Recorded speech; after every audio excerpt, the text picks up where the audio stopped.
Hello. Oh my gosh, Long, where'd you go? There you are. Hello, welcome to Adventures in Lollygagging. We are playing Hunter the Reckoning tonight, and nobody is allowed to make any jokes tonight, whether it's verbal, whether it's with facial expressions. Certainly not in the chat, because it hurts Ashley to laugh. Poor Ashley. And we don't want to cause her any pain.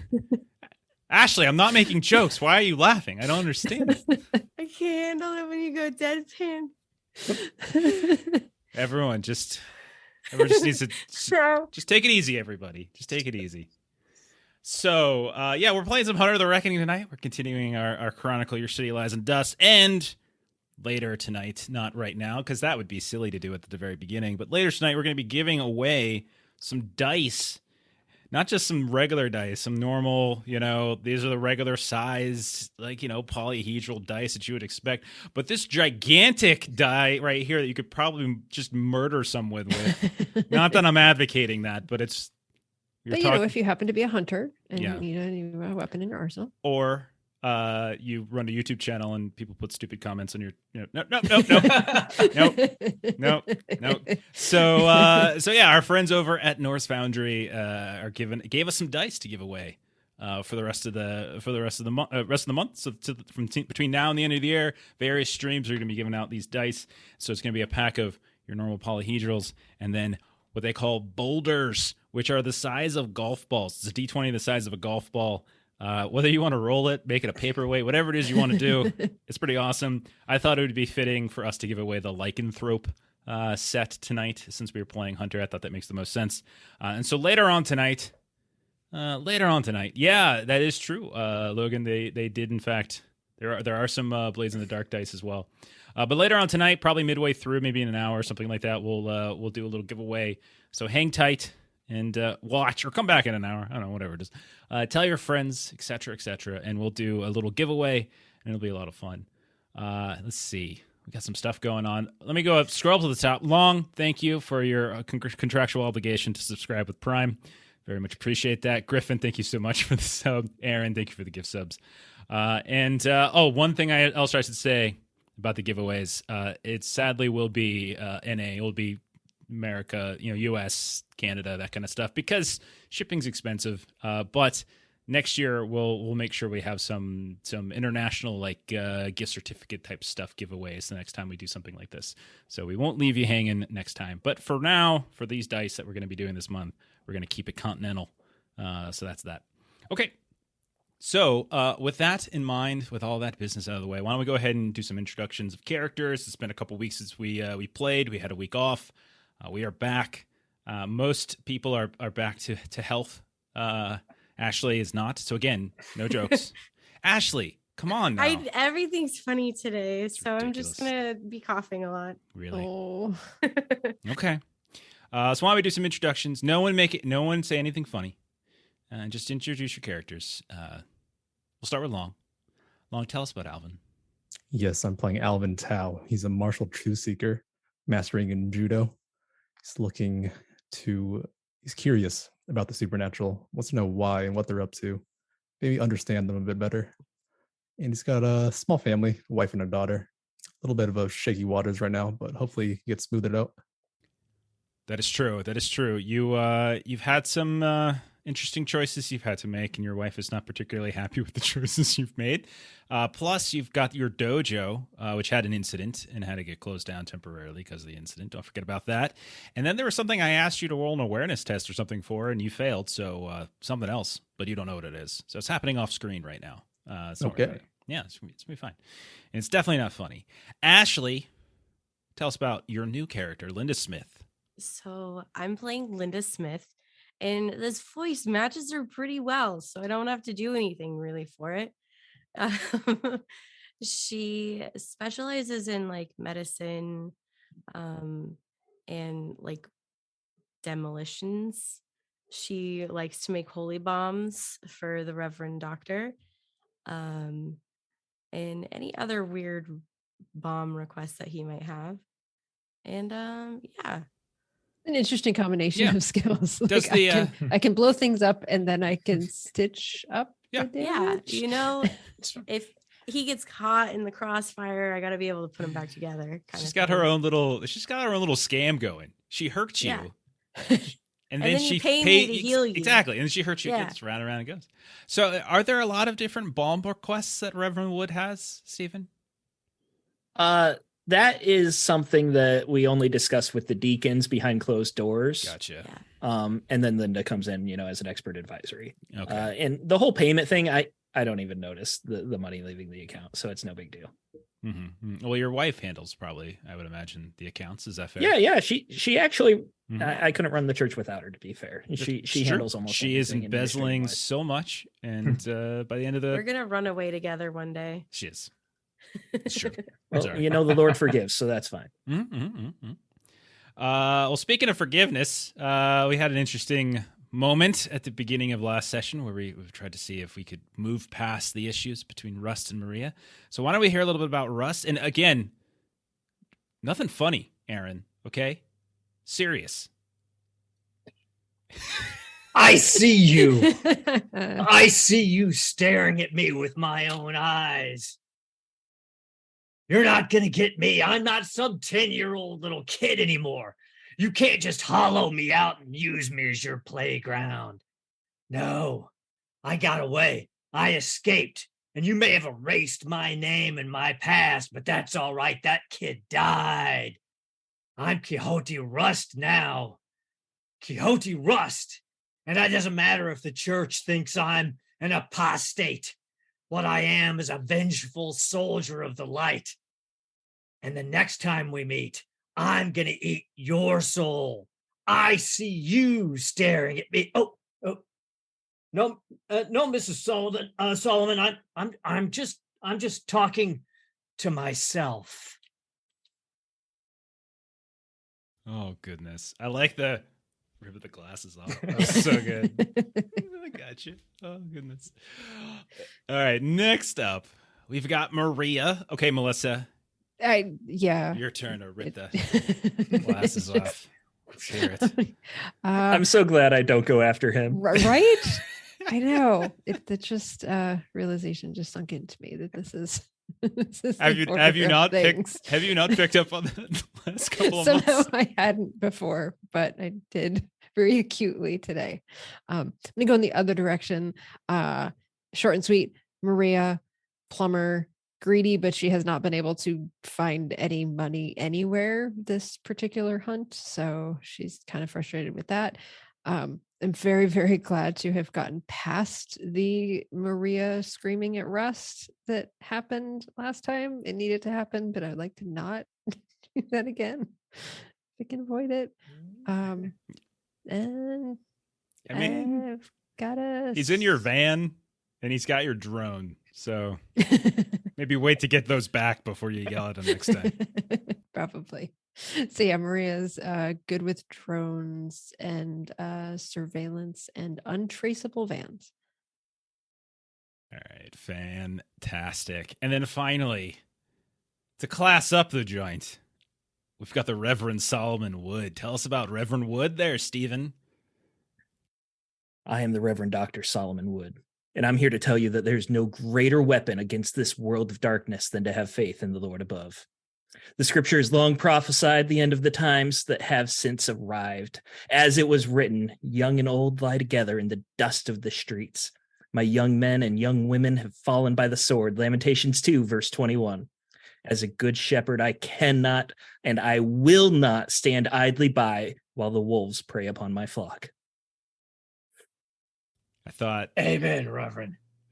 I thought you were going to hold up a book that you were selling. It just felt like it was going in that direction. It's like I've got plenty of books in the church bookshop. If anyone wants to come by, we also have snacks and refreshments. Very nice, very nice. And you have a very lovely wife. We've met her. She's a sweetheart, absolute sweetheart, Sarah. But sadly, I'm probably gonna do something awful. To 3 children church. too. Oh, whoa. Just make a note right here for no reason. Isaiah lives in New York. Abel and Rachel, they actually live in the houses on either side of me. They're local. We've got 3 houses in a row. Yep. What are their names? Say it again. Abel and Rachel. Okay. How old's Rachel? Rust is, he's available. His last romantic interest didn't end well. Go so well. To answer your question, Rachel is 26, so you might be a little young for her, but you look older, so that's true. He's been through some things. Okay. All right. So, and they live. Okay. They are local. I'm grooming Abel to take over the church when I'm done. He's 32. He's my oldest. Okay. I feel like as a player, you took your favorite son and sent him somewhere else so that nothing bad can happen because he's in New York. I mean, he's in New York. Pretty sure nothing bad happens there. I'm pretty sure there might be some World of Darkness stuff going on in New York. I have a strange feeling. Yeah. Yeah, Isaiah's a free spirit. He wants to be an artist, so we've got him a studio out there, and he's doing pretty good. I'm impressed. Okay, what kind of art? Impressionist, Okay. abstract. I don't know art. Impressionist, abstract. That's a fascinating combination. Okay, all right. Maybe hanging out with Imagine like Picasso and Monet mixed together. Yeah. I mean, it sounds like fun. Why not? All right. He hasn't paid his bills yet, but he sold a painting or two. I've got him in my living room. Mm-hmm. Sure, his patron's probably a Malkavian vampire that he just doesn't know about it yet. Paintings. I hope he gets a patron because New York's expensive. In living room. Okay. Sorry, I like to write random stuff down. Okay, so Not important. No reason. let's start up then. So last session, as Melissa has already referred to, we started up in the immediate aftermath of both Katya's, which was your mentor, and Rena's death, which was Katya's kind of adopted daughter. Maria and Russ kind of had it out.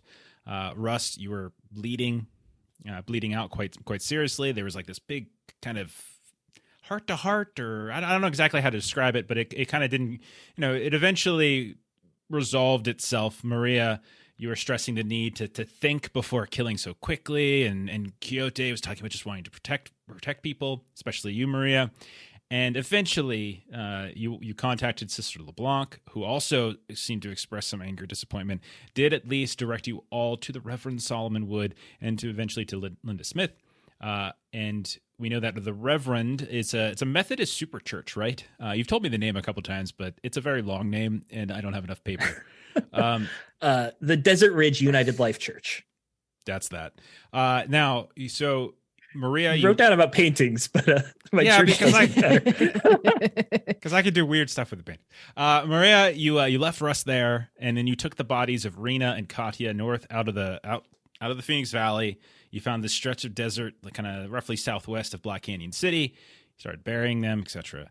Meanwhile, Reverend Wood, you called your medic friend Linda Smith, and she came to deal with Russ's gunshot wounds. Some hours passed. During that time, Russ was muttering lyrics to Itsy Bitsy Spider. Plaster on the walls was cracking and releasing spiders, and there were other strange signs that were kind of beginning to mount here and there. Maria eventually caught up with Alvin, filled him in on the events that he'd missed, and eventually you all came together, and the seeds of sort of a reformed hunter cell began to sort of take shape, with Wood and Smith joining in. Your attention turned to dust, which is a street drug that has been popping up around the valley here and there, causing side effects very similar to PCP. So we're talking like anger, hallucinations, aggression, strength, reduced pain sensitivity, those types of things. Every one of you, one degree or another, has come in contact with it, whether it was directly with previous episodes. Alvin, your issue at your dojo. Linda, I think you had popped up sometimes in some of your investigations, and you all decided you're going to go follow up an old lead, Club Fervor, whose name was popping up in association with some of these dust junkies. So Alvin, Maria, Reverend Wood, you all went inside shortly after it opened one night. Rust, you were monitoring the area from the van, using Maria's drone, still nursing the gunshot wound. Linda, you were scouting around on the outside. Inside, Alvin, Maria, you took up positions as there was like a DJ Fire. I'm not sure if I mentioned the name last time. It's called DJ Fire. was this underground DJ that was coming to perform. And Reverend Wood, you went looking to score some dust. You went into the bathroom. I was trying to get away from the noise. It was so loud in there. It was. So you go to one of the bathrooms. You found these two guys in one of the stalls that they were starting to snort some dust, and so you purchased some. So you bought some drugs. So there's a priest wandering around inside Club Fervor, buying drugs. Let's see. Outside, there was a locker room control car that was parked in the back alley, and you also noticed that the front and back security bouncers seemed like likely agents. I think you actually saw. One of you saw the specific badge of the front security bouncer, and then Linda, you got turned away, but about a block from the club, you found this distribution post basically run by a guy named Cruz, and it was set up around a Valley Medcore mobile clinic. So we're gonna pick up right there. Let's see, what do we want to do? We want to just do some. Let's do a little club music. No. I don't want to do that one. Let's do this one. Let's get a little club music going. There we go. A little club music. I have like 4 or 5 different club music tracks. So we're going to start there. So again, outside, Rust monitoring on the drone. Inside, you've got Alvin, Maria, and you've got the Reverend. We're going to start with the Reverend. Just come out of the bathroom. Got this bag on you. You can see the tablets and stuff that it's left in there. Some of them have crumbled. Actually, no, I think you just see the crumbled. It's just the crumbled dust at this point in the bag.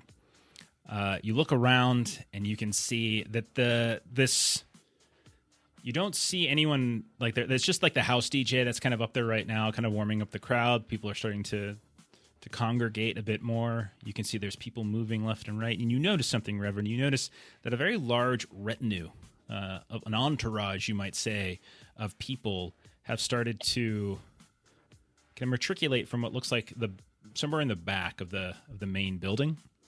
And it's like a good 7, 8, maybe 10 people.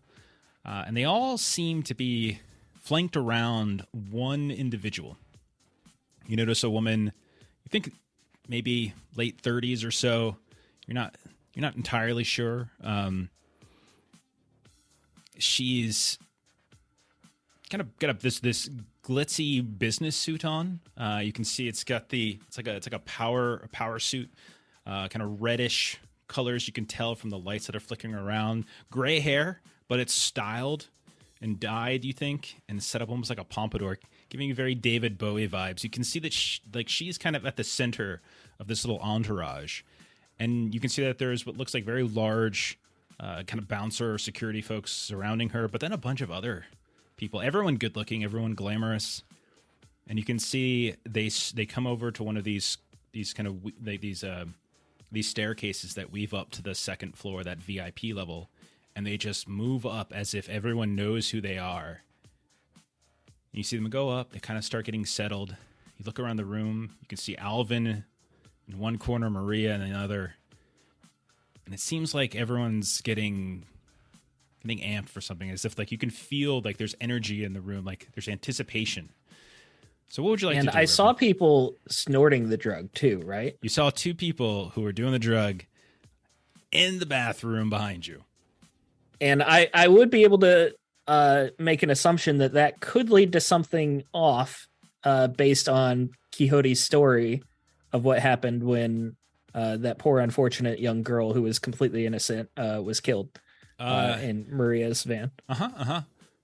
Yeah, I would say so. If Rust is to be believed, sure.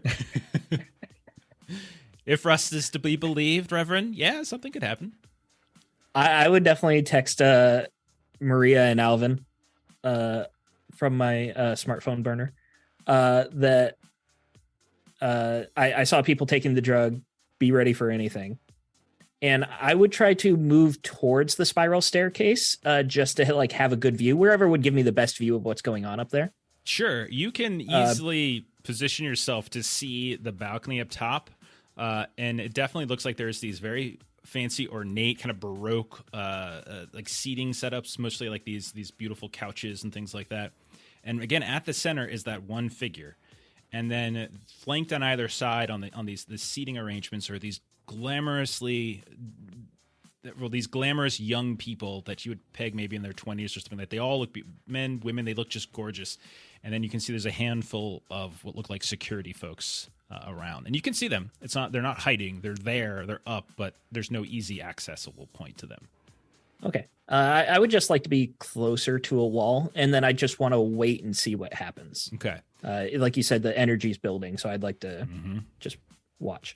Alvin and Maria, you both get a text from you feel your phones vibrate, and Yeah, with that information, I'd like to actually watch the bathroom, see who comes out of it, kind of trail their actions. all right. Do you want to get any closer? Do you want to go wait outside of it? There's no real line yet. It's still early, so you don't see a line building up or anything like that. Yeah, I can wait by a door and just see who walks out, sort of Okay. trail him in the club. Sounds good. Maria? So Maria has nonstop BS as one of her specialties that I haven't used in a while. So I would like to say that I have a decent sum of cash on me, if that's okay. I'm okay with that. Yeah. And so I want to go over to, kind of the bottom of the staircase Mm-hmm. and see if I can grease some palms, so to speak, about what it might take to be able to join the upstairs. You want to going go? on. You want to try to get up to the VIP? Okay. How about this?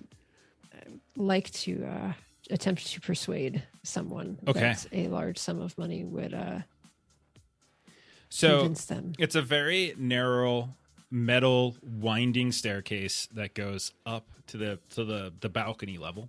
It's the only way up that you can see.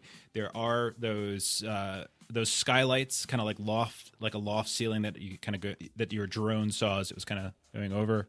And even Kyoto, if you're on the drone, you can easily look down into the main section of the club. But you go up. It's again one of these dressed fully in black. You can tell at this point, Maria, that it more than likely is one of these lockroom agents that you've seen, this private security company that's just everywhere that you've looked lately.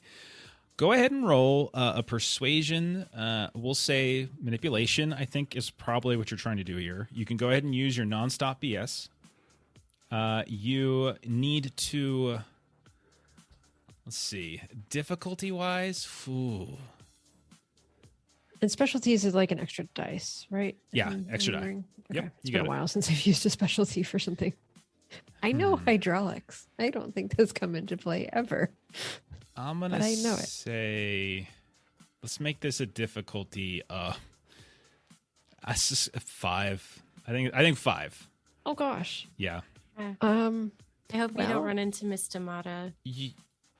You are. I don't mean to be Oh no. shallow no, here, it's fine. Melissa, but you're in your 40s. You're Maria is. Yeah, that's what I'm talking about. Maria's in her 40s. Right. She's a blue collar hard worker, and all you saw was glitz and glamour going up to the second level. Yeah. No one above 30, you don't think, except for maybe that kind of ageless figure with a pompadour haircut. Sure. Oh, wow. Wow. 6 is a pass? 6 and up, yeah. That's 2 successes. Remember, you can burn a willpower to reroll 3 die. 3 die. You can burn All more right. than 1 willpower to reroll more than that. But Yeah. I'll do 1. Let's see if I can get these other 3 to succeed. Okay. One of the successes I have is a 10. okay, and so- remember, if you get a second trying 10, you're to get- critting. yeah. No. Okay. That's 3 successes. So, knowing that you're not going to succeed at this, what is it that you say to this very very tall man, very tight military cut of hair? You would peg him definitely in his 30s, huge arms. You come up and he's got them kind of folded across his chest. He's looking out here and there, and you walk up And it's almost as if he doesn't really acknowledge you at first. And then he looks down at you. What is it you say, and why does it go bad? So I'm going to say that she's got like tens. So I'm going to say she like her wad of cash is like $5 $10 bills. So she's just going to walk up and, kind of like awkwardly like shake his hand and just be like, doing the good work tonight. Putting in the long hours and, kind of shake his hand, and is just trying to shove these like $5 $10 bills at him as if this is going to do anything, and just say, yeah, it really seems like there's some that's where the place to be is, up there. I'm thinking that, some of us down here might want to find our way up there. And it seems like it might be the way to go about doing that. Is she's like doing the handshake with the like extra hand on the other side of the handshake. Just like, yeah, it's So, right. So you reach out to give him the money, like you're trying to handshake. His arms remain crossed, so his hands never come out. And he just kind of looks at you, and there's a sense of politeness to him that he doesn't laugh.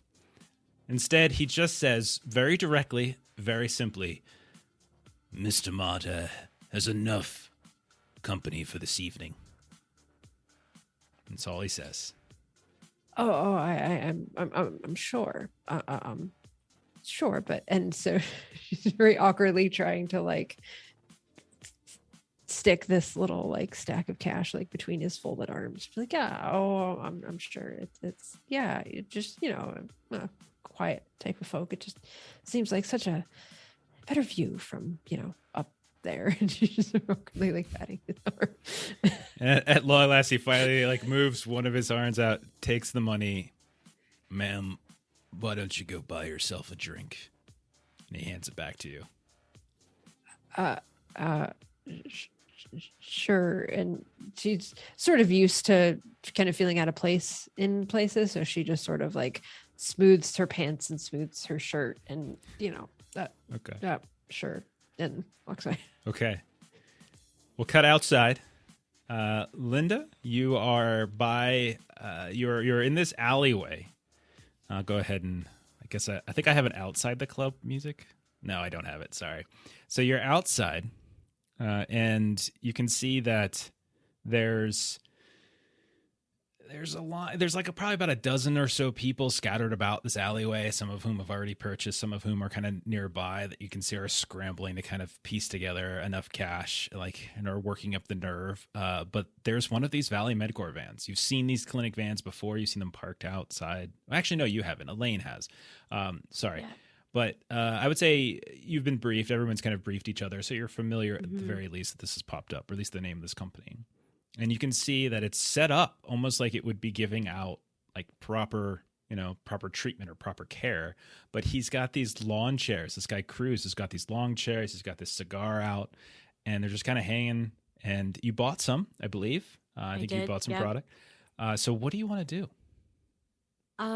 She's gonna like walk kind of further away and kind of make it appear like she took some real quick, and then she's just gonna stand on the corner and kind of mimic the erratic actions of like the other people who took the drugs, and just kind of watch Cruz and his group and observe like what they're doing, how long do they stay. Right. So I would say that you don't really see anyone lingering here that has taken the drug. They like anyone who goes and buys something leaves. The only people who are lingering or you think you would be able to probably deduce that are either working or they're either trying to develop the courage to go buy something, or they're waiting around to go buy something. You don't see anyone actively doing anything here. Okay. And you definitely got some looks because Linda presents as an elderly woman. Yes. She has the Crohn's curse, so she looks significantly older. So you definitely got some looks, and you can tell that, you're being eyed. Like you can see that Cruz, like not necessarily suspiciously, but curiously, like you're just this old woman and like you're coming up, you're buying drugs out here. So Yeah. they're watching So then, you. if they're watching me, she will like walk off away to get out of their line of sight, and then Sure. she'll head over to Coyote. Okay. So yeah, you get up. You can see Cody's still inside the van, I would imagine. He's got the tablet out, following the drone. And so yeah, two of you together. You're in like probably an empty lot across from where the club is, like a dirt lot or just what's it called? Just like an old. You can see it's probably was a. Remember, this is like kind of an industrial area, not the greatest location downtown. It just seems to be more trendy or something like that. But you're parked up, but you have clear vision on the club. And Linda walks up, Coyote. She like knocks on the passenger window.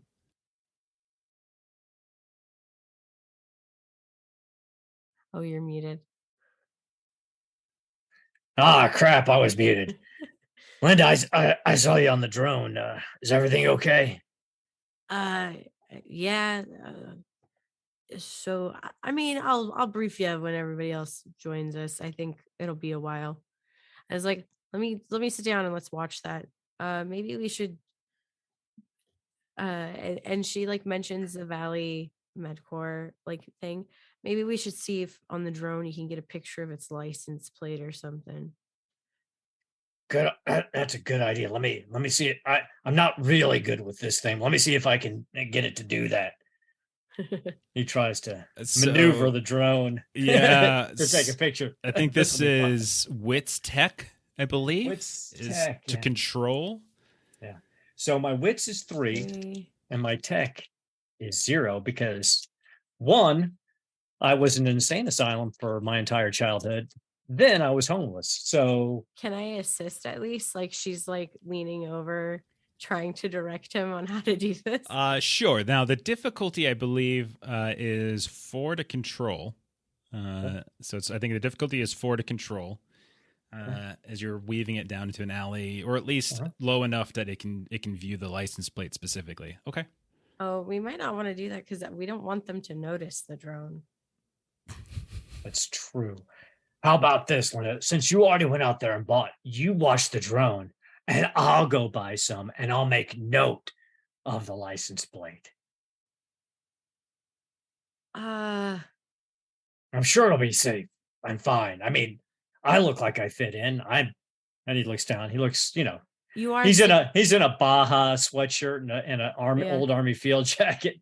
He looks the part. Well, yeah. Well, actually, what is he wearing again, Reverend Wood? Because remember he switched clothes. Oh, that's right. Yeah, I did. Well, no, she fixed my clothes and cleaned them. No, Sarah went and bought a new shirt for you. That's what I thought. But you requested a Baja shirt, so the Reverend texted Sarah for a Baja shirt. Okay, so it is still a Baja shirt. Okay, good. So Linda will just kind of like sigh as she pulls out her wallet because she knows you're broke, and she just starts counting some notes that she hands over to you. Can I borrow your phone too? I don't have one, just in case I need to call somebody while I'm down there. I brought you one, and she pulls out a spare because Maria made mention of it. That Maria, she looks out for me. I mean, she kind of hates me right now, but she looks out for me normally. I think she's maybe going to kill me, but until then, she looks out. Sibling relationships, that's average. Get out there, kid. Yeah, right. Okay. So I'll go over there and buy some drugs and get the license plate, and then I'll be right back. Don't take the drugs. No, I won't. I'm a soldier. Okay. I know. You stick to the plan. Yeah. I'm not Rena. I don't tell Maria I said that, but she knew better, and that's why she got stabbed in the ear. You're just gonna go over there, buy some drugs, see what you notice, and then come back. That's right, with my new phone. Yes. Oh, don't break your phone in front of them. I won't. But I think I've also burst a couple of stitches while I've been in the van. I was scratching at it. You might have to take a look at that later. But okay. I'm going. And he hops out of the van. Okay, yeah, and you head down a block. It's not that far away, and it's easy to find. There's other people coming and going. Very, very active place, it seems. You see some folks are going in, and you see they're heading over towards Club Fervor, getting in the line to go in. Other people are venturing off into the city somewhere else. And you go up there, and you can see it's a small line to kind of get up and do your. It's almost like a food truck in a way, right? But you can see the guy in charge is he's sitting in this lawn chair out in front. He's got this cigar, Hispanic guy in his probably early 30s, fairly muscular looking man. And he kind of just as he sees you walk up, really doesn't even look at you twice. Just kind of just sort of nods towards one of his, one of the people who seems to be kind of working next to him. So are you looking to actually buy? Yeah, I'll Okay. actually buy. And I want to, and so I'm getting the license plate number. I'm going to buy the drugs. I don't want anything to tip him off that anything weird's going on. So, okay, so we'll do an awareness test, wits probably, just to make sure that you can see things, or if you want to do some sort of like subterfuge type of thing, we can do that instead of awareness, to try to like make it look good. Wits awareness is fine. Yeah, that's fine with me. Because again, I don't think there's anything strange about. Yeah, I'm not trying to hide anything. I'm literally just going Yeah. up to buy drugs. Yeah, it's just a question By the if way, they I'm notice. sort of curious about Rust's skill in this interaction. Like, His wits are pretty good, and his awareness isn't bad. So his streetwise was pretty good too. But yeah, we did okay here. I got 2 10s, a 9, and a 7. So that's 1, 2, 3, 4, 6 successes. this Yeah. is where all the dice luck goes. No one even pays you any mind. The guy kind of gets, he looks at you. You're a college age kid dressed, relatively appropriately. You're down the block from a club. Everything, this all checks out. There's no reason to make this look strange. You kind of get to stuff. You get the scent of the cigar in your face, and he kind of gives you like a wry smile. He's like, "Have fun, kid." And Sweet. And as you're moving out, you kind of catch a sight of the license plate, and you're good to go. Yeah. And as Russ is moving out, he turns and looks back at him, and he just pushes, just to see if there's any reaction. None whatsoever. He didn't think so, but he's like, heads back to the van. Yeah. Okay. We'll cut back inside. Alvin, as we cut back inside, you hear suddenly from the stage, there's kind of a commotion. All of a sudden, all the lights in the club kind of go off very briefly. Maria and Reverend Wood, you obviously see this too.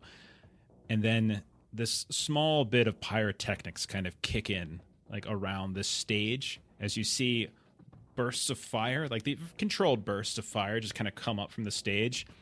And you see suddenly illuminated within this dark room and these lines of fire, there is this massive glowing phoenix mask that just takes up the full stage.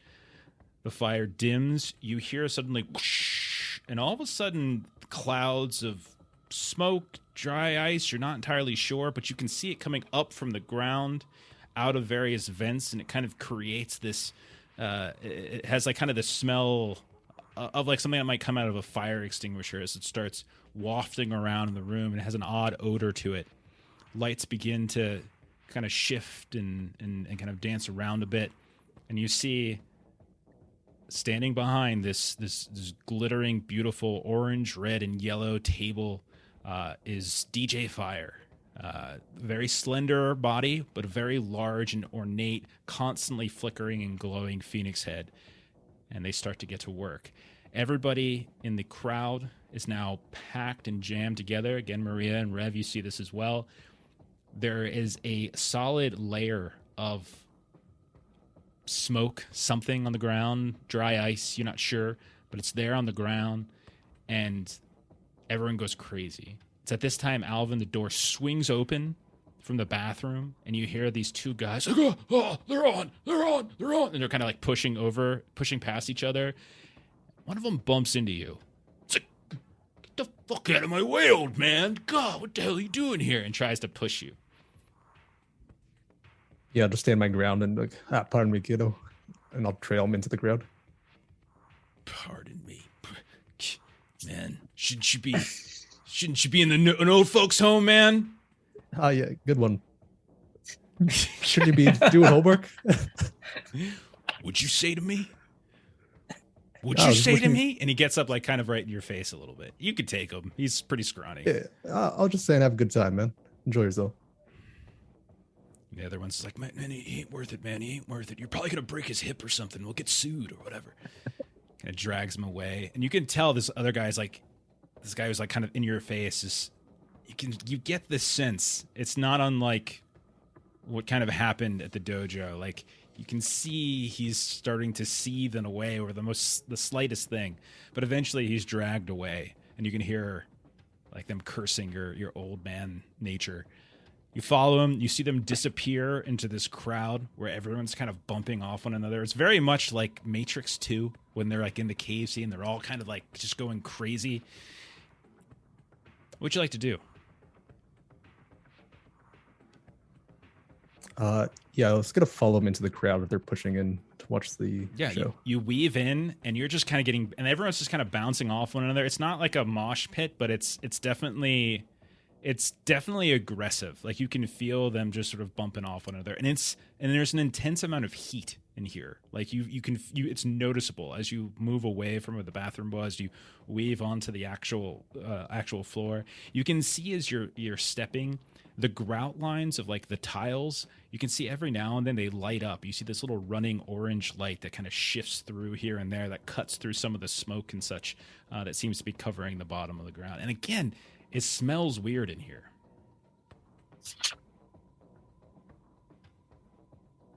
Anything you'd like to do before I cut over to Maria and Rev?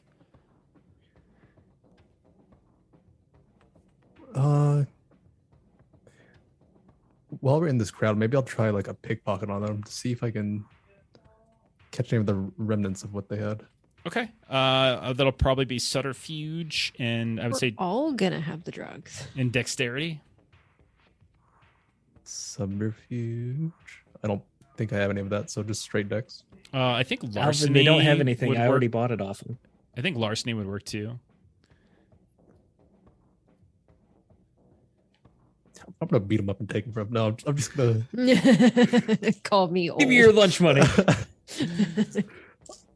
Let's do a plain dex. Okay, go for it.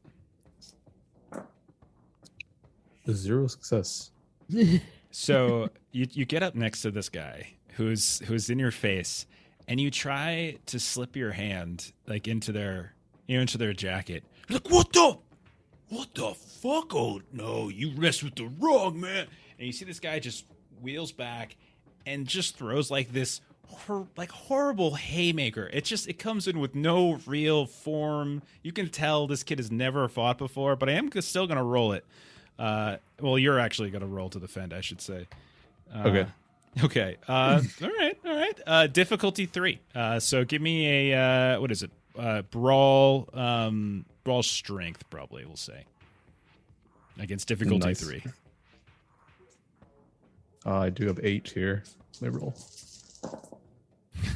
Okay, buddy. We get it. Right? You That's own a a crit. dojo. 2 10s and a 9. 2 10s and a 9. Ooh. So that's 2 10s each get you 2 successes. The 9 gets you a success, and the crit gets you what? An extra 1 or an extra 2 successes? This is a Extra crit. 2, I think. Yeah, it's an Yeah, extra I think it's 2. That's like 5 successes. Then with Yep, a crit. 5. So, Okay. so Alvin, you definitely describe how it Yeah, happens. I catch his arm, be like, that's not how you throw a punch. I can teach you how. Just come to my dojo. He slides his business card into the guy's Just- Okay.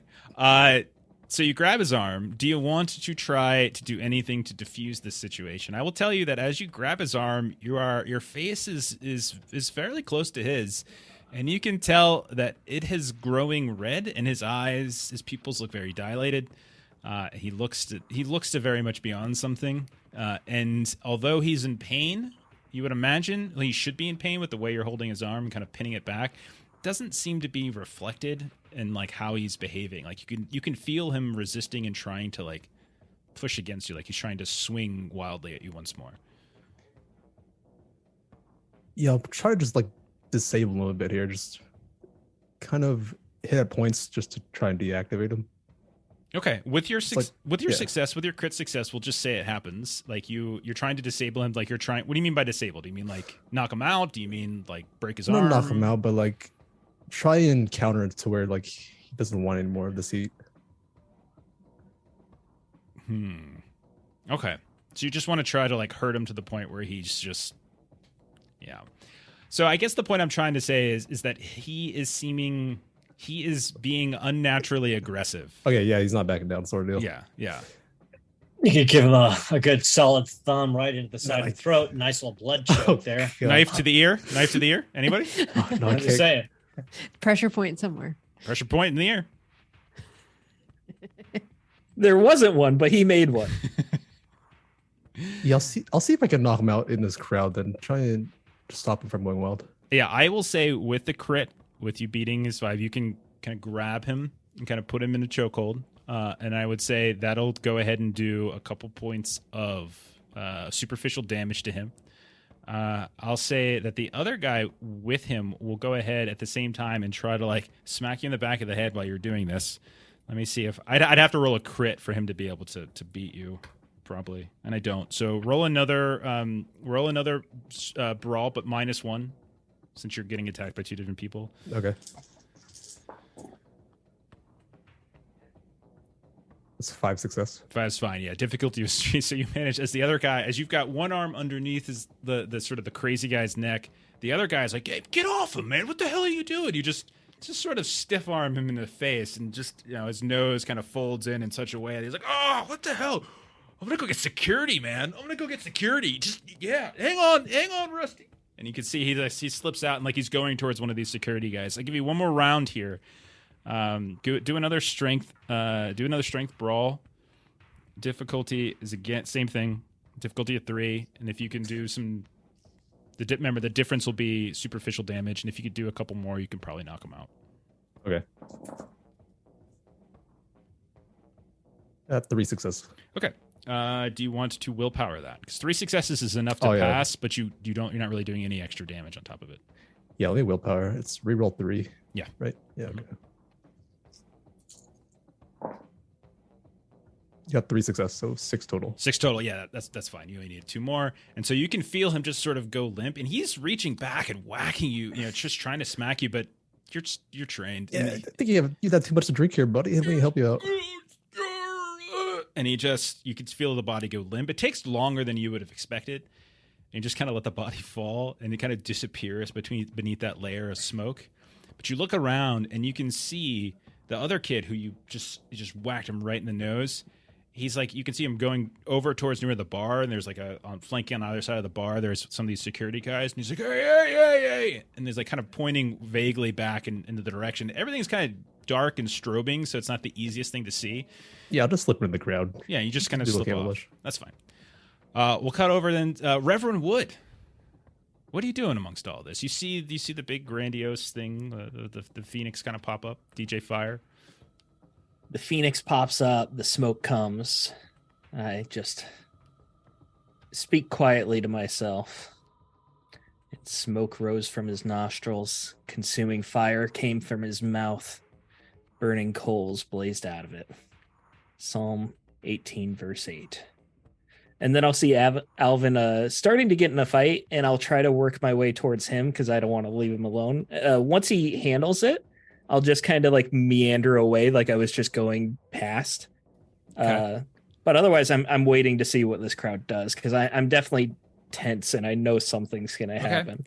And you start moving in this direction, which is in a crowd, so you're kind of getting bumped by like these young people, and none of them really say anything to you. They're just kind of bumping into you here and there as they're kind of dancing around. It smells very strange in here. Like in the middle, like it's in like on the one hand, you think maybe it's just sweat of all of so many young people kind of dancing around. Why don't you roll? We'll say we'll do a wits, and we'll couple it with. And what do I want to do? Oh, I guess awareness is fine. Yeah, we'll just do awareness. Wits awareness. Okay, so that's 2 dice. Just a reminder for everybody, we do have 3 extra dice that were left over from our last session. Oh, those are mine. No, they're not. I could use one of them, but I don't think I'm going to pass anyway, so I won't use it now. Thank you. Sure. Can always count on Steven and nerf himself. That is, yeah, I do. My wife will tell stories. Anyways, that's 2 failures.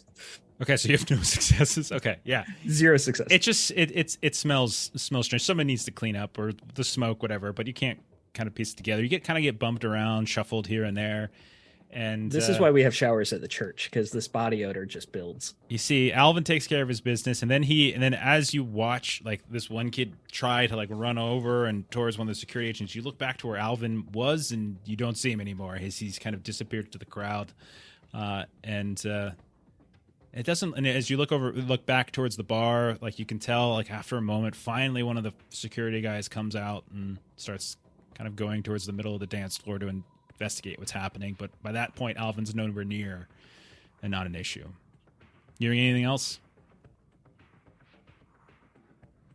When the Phoenix comes up, the smoke and everything, the fire, does the lady who seems like she's in charge, does she do anything? You can tell they are very interested. Like, they kind of shush their compatriots who are on either side of this ornate curved couch. And then you can see that she sort of leans forward, puts her hand underneath her chin, and she's just sort of staring down at the stage, like, with this strange sort of smile that you periodically see as the lights kind of flash around in her direction. But she seems sort of fixated on what's happening on the stage. A couple folks up on that floor kind of talk or whisper, and, like, you see she puts her hand up like this, and they all just shush right when she does that, as if she's concentrating and watching what's happening. I'm As assuming we much- did. Sorry, go ahead. Sorry. I was just saying, I'm assuming that with the drone, as that we were looking down, we did not get a good look at this woman. I would say no, probably not. And then I would say if you wanted to try, you would have to maneuver it a little bit more. Yeah. But the way I mean, I don't even think that we would necessarily know that she exists if we didn't see, her going up with her entourage. Yeah, I don't think so. But you're welcome to try to maneuver it up there at some point and kind of look down. That's fine. But the way the skylights work is they're kind of over top of sort of the central dance floor, but they're not necessarily, like, recessed underneath it is the balcony area. Okay, so that's what Reverend was doing. Is there anything else? I want to, as I work past Alvin, with her intent on the DJ, as much as it pains me to get closer to these speakers and the music, I want to work my way towards him as well. And I think it's just too noisy. So I'm going to reach into my pocket, and I don't have much. So I'll just take $100 bill and, like, just rip it into a few strips and roll it up so that I have little earbuds. So unsanitary. Oh, God. No, these are crisp. These are straight from the bank. These were Still flat and pressed. Oh, God. Okay. Yeah, so I want to deafen the sound a little bit as I work my way to the DJ. No problem. So you deafen your sound. You're pushing your way. It's hard to get up to the front of this, kind of the front. There's definitely a distance. There's a couple of feet distance between the elevated stage where you can see occasional bits of, flame kind of shoot up here and there. And then where I would be happy to get to, like, the side where, like, the stairs would be for like maintenance and, like, setting up.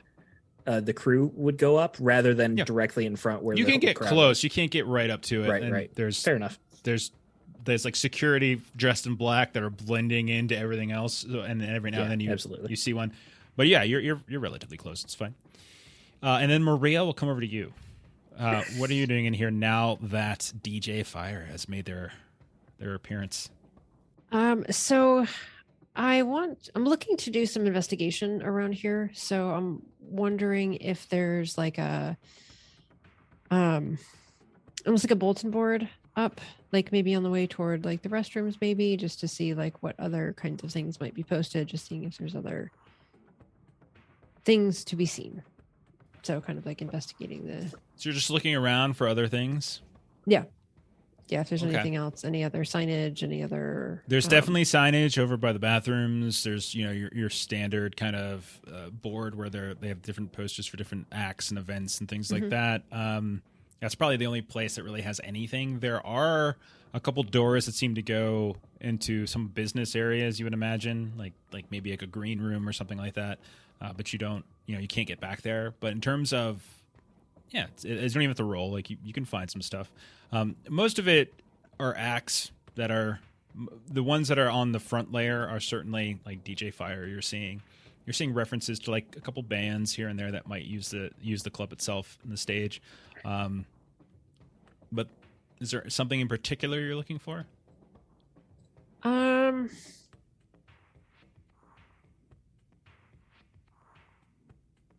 Not necessarily. Like we're kind of not sure what we're looking at. So just kind of trying to do some investigation of the inside of the building, or the people that are here. Okay. So yeah, on the if that's the case, like you look at the bulletin board, and it's your pretty average standard kind of club entertainment venue, different acts, different people, nothing that kind of seems out of the ordinary here or there. Can I try like subterfuge and something to see if I can get into one of those other office areas? Sure. If you're just trying to sneak in without trying to talk your way in, I would say subterfuge probably. I would say either Dex. I would maybe even give you a wits for like a timing issue if you wanted to try that instead. So, stealth is also, I would say, a reasonable thing to use here. Not so good at these things. Okay. Like I'm good at talking, and my talking rolls have been crap. So Sorry. I'm going to take one of the extras, so I'm at least rolling 4 dice and see what I can do with this. And I just can't. Yeah. I'll try willpower. See if I can reroll these other 2 and get some successes. And 3 successes. Okay. I'll say 3 successes will get you in. So you sneak to one of these kind of lower level doors that kind of flank on either side of the stage. You try to time it. You see like one of the security guys kind of gets distracted by someone trying to get too close to the stage, just a step away. Be like, hey, get your ass back there. And like you take that moment to slide in. But as the doors are closing, you do get this. You do hear like wait. Someone go in there. You do hear the sound. Like, you don't think you've got in completely scot-free. So, like, you slip back. What you see, and you have to make a decision pretty quickly. You have a long hallway. There are lights, but they're very dim. And you can see there are a handful of doors on either the left or the right of this hallway going down. You can tell that there's what you would imagine are like either dressing rooms or green rooms or some kind on the left. On the right, it just looks like some sort of kind of maintenance or supply closet for maybe different like equipment or things like that, storage places. But you have to make a decision quickly. What do you want to do? Green room. Okay, so you're going to try to push into one of these green rooms. All right. Yeah. So you push in, close the door quickly. Let me roll a little thing. Okay. You hear as you close the door. It's dark in here. Lights aren't on. You close the door, and you hear like, someone back here. Better show yourself now. It'll be easier. I only break one of your fucking legs. Silence. Okay. And you hear like the sounds of heavy footsteps as they start moving down the hallway. You hear the door open up of a different room. What do you want to do? That's not yours, but you can hear like they're checking each door as they move. Within the green room, is there any like a standing clothes rack kind of a thing that I might be able to get behind, or like another closet within the room? Yeah, there is like a what looks to be some kind of like a bamboo or like wicker trifold. Trifold screen. Yeah. Screen. So you quickly try to stumble behind that. It's very dark in here, but I'll say you have your phone out or something and you can kind of see. You quickly hide behind. Okay. Hear another couple steps. If you come out now, I'll only break 2 of your legs. I'll let your arms stay working. You hear another door open up. and close. Another door open up, close, and then you hear yours open up. The lights flick on, and it's like you're hiding behind this, and you can hear the footsteps, these heavy boot steps, kind of come into the room. Looking around, and then I will do a quick. And you hear the boot steps get closer towards where you're hiding. You have a moment to do something if you want, but they're walking towards you. What do you want to do? Oh man. Okay. I'm just gonna go. I have a gun on me. I think we've established that before. Okay. So I will just have it like kind of, at the ready that I can hit him over the head if I need to, but I'm not gonna like have it out in his face or anything if he comes around the corner. Okay. So I'm at the ready so that if I see him, he's coming towards you, Melissa. I'm giving you an swatting with my opportunity. hands. He's coming towards you. So like you're just gonna try to hit him with a okay. Go ahead and I'll say roll a melee strength since you're using it as a weapon. Okay. Melee strength, and I'll say because you're doing this with some level of surprise, you can take I'll lower the difficulty. We'll say so as opposed to. What's my danger level? I totally forgot what my danger level's at. One sec. All right, so I'll make the difficulty 2.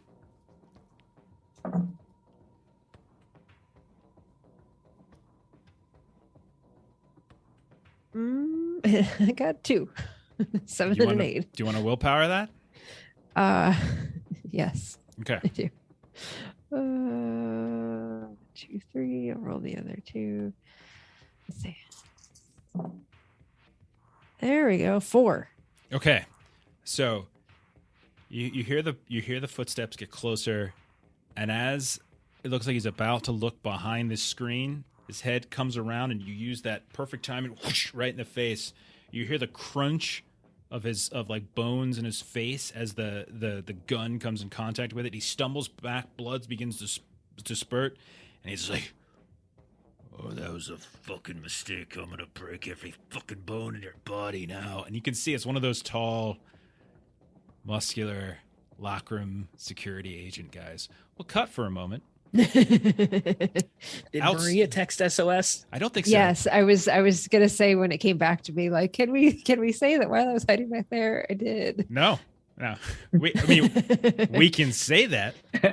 You said I had my phone out with the light, so while it was out with the light, can we say? I already gave you that for free. Now you got okay. We'll go outside for a sec to Linda and Rust. Rust, you were able to get drugs. Linda, you're able to get. Both of you have little bags of what looks like mashed up. Like there's actual powder inside. What do you two want to do? You know what, Linda? I don't even know why, but I get the hankering for some popcorn.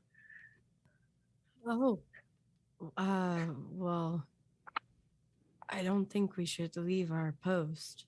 No, probably not. But for some reason, it feels like since we're safe in the van, relaxing, we should be eating popcorn. Yeah, and out of her purse, she pulls out like a snack bag. This isn't popcorn, but do you want some crackers? Oh, I would love crackers. They wouldn't let us have crackers in the Institute. Yeah, sure. Here you go. And she hands him crackers. As she's like, "All right, give me your drugs." Here you go. I don't do that. I don't Yep. take drugs. I don't drink. Just Good. water. Good. And I had a cup of coffee once. It made me a little jittery. I just drink Yeah. water now. Yeah, I used to live off coffee. I don't partake anymore. Makes my hands shake and it makes my stitching bad. Do you think you're going to be able to analyze these drugs, or will we have to send them to somebody else? I don't think Sister LeBlanc is very happy with me right now, or I would take some to her. Yeah, no, we'll probably avoid her for a little bit. So do you think you were really going to kill me if the Reverend had told you to kill me while I was unconscious? I would have killed you. Yes. I respect that. That's what I wanted to hear. That's what I like. Good soldier. Yeah. If you ever feel like you really need to, I would understand. I mean, I think we're all right now, but if you do kind of go crazy, I'll put you down. Don't let me hurt Maria. Okay. All right. Are you guys like siblings or something? No, but I failed her so much in the last since we met that I really can't afford to do it anymore. I let her best friend die. I killed her mentor. I killed somebody she hated, but it was a very strange relationship. So then it kind of evens out. That's what I would have thought so, but I don't think she agrees with me. We think a little bit differently. So you can say the stuff around me, but don't say it around anyone else. I'll keep my mouth shut. Yeah. When you look in the mirror, do you ever wave back at yourself? And like without trying? Linda pauses and she digs in her purse and she pulls out a cigarette. And before she answers Frost, she takes a big long drag. No, I haven't. But you have? When? Don't tell. I mean, I guess you could tell the Reverend. I kind of already told him a lot lately. Okay. And if you see my reflection waving back at me and I'm not waving at myself, you should let the Reverend know. Okay. Is this that weird spider bullshit you guys were talking about? Oh yeah, she's coming back. She's coming back. Right as he says that, Linda, you watch as behind him, suddenly something smashes into the window of the van next to where Rust is sitting. And you see a crack, like something just smashed into it, and you realize like a bird just flew into it or something, or someone threw something, you're not sure. And you see suddenly starting to crack out in all these different directions from that small little impact point, or all these very slow, kind of circuitous, winding little legs from that central impact point. And it happens just instantly, right as he says she's coming back. So she digs in her purse some more and she kind of like nonchalantly pulls out a bottle of holy water, pulls the top off, and then just sprinkles that shit on the window. And then just nice as you please turns back to smoking her cigarette. And she's like, all right, so let's talk about something else. I'm too old for this shit. Okay. I think that's fair. How do you think they're doing I've never been in a club before. What's it like in there? I mean, I can hear the music from out here, but so I'm going to let you in on a little secret. I'm 32. I don't look 32. I look like I'm in my late 50s. Really hard late 50s, actually. I was saying 65, 70. I will take it, yes. I look old. And and she's just like, I've got this, they call it a curse. But so I've never been in a club either. They won't let me in looking like this. Well, that's fair, because you look really old and I'm only 20, so I can't get it. And I don't have any legal ID either. Maybe the Reverend, we'll get you something eventually. Do you think he's having a good time in there? The Reverend looked like he should have a good time. His wife is so nice. Do you see the nice shirt she got me? Yeah, it looks very nice. He's it's clean too. His wife. I bet he is. Okay, so as the two of you are sitting here having this conversation, you see 3 vehicles in convoy, kind of a convoy coming up, and turn down the back alley. Not the alley that the Valley MedCorp van is, but it's the alleyway, Linda, that you initially went down. It was like the back of the club. Car was. And you see they turn down just vehicles, these 3 kind of dark, classic kind of SUVs. You can see, I would say, both of you have high enough awareness that you can probably tell that they've got some lockroom lettering and stuff here and there. At least a couple of them do. The one in the front, one in the back, like they're escorting the vehicle.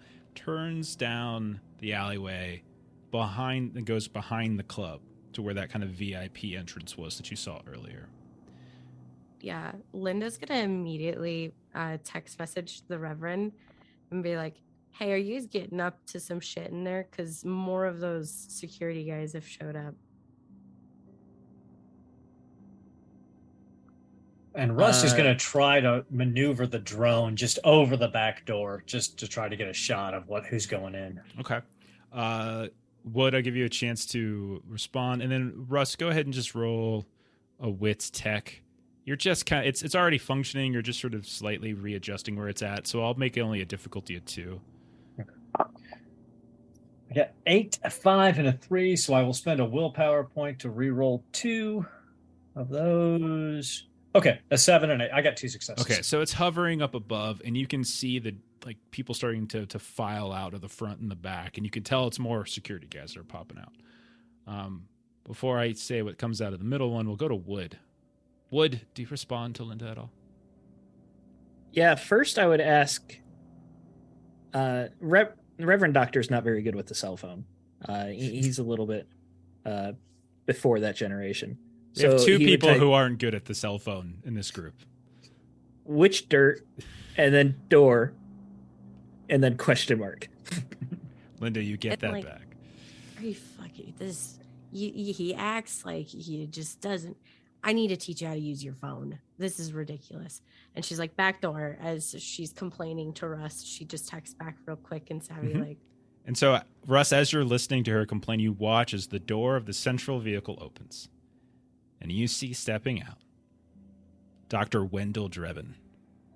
Flanked on either side, the door opens, and you see him disappear into the club with a few of his members. Damn it. And Russ bursts out of the back of the van. He's calling Maria. Okay.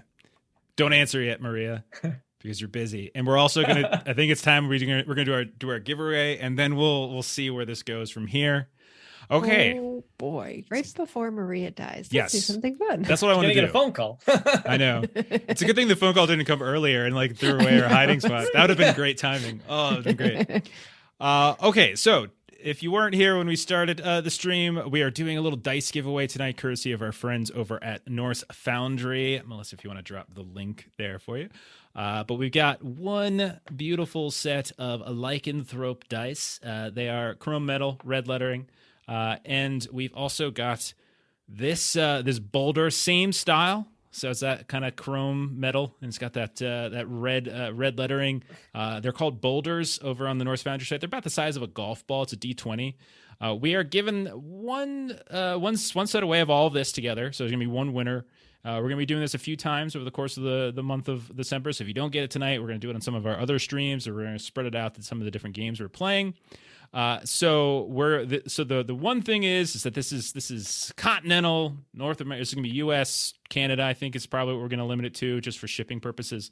But again, if you're not in those areas, sometime in the new year, we're going to do something better for you. So that'll make it work for you. But anyone, if you want to be part of this giveaway and you live in the U.S., you live in Canada, we're going to go ahead and do that giveaway now.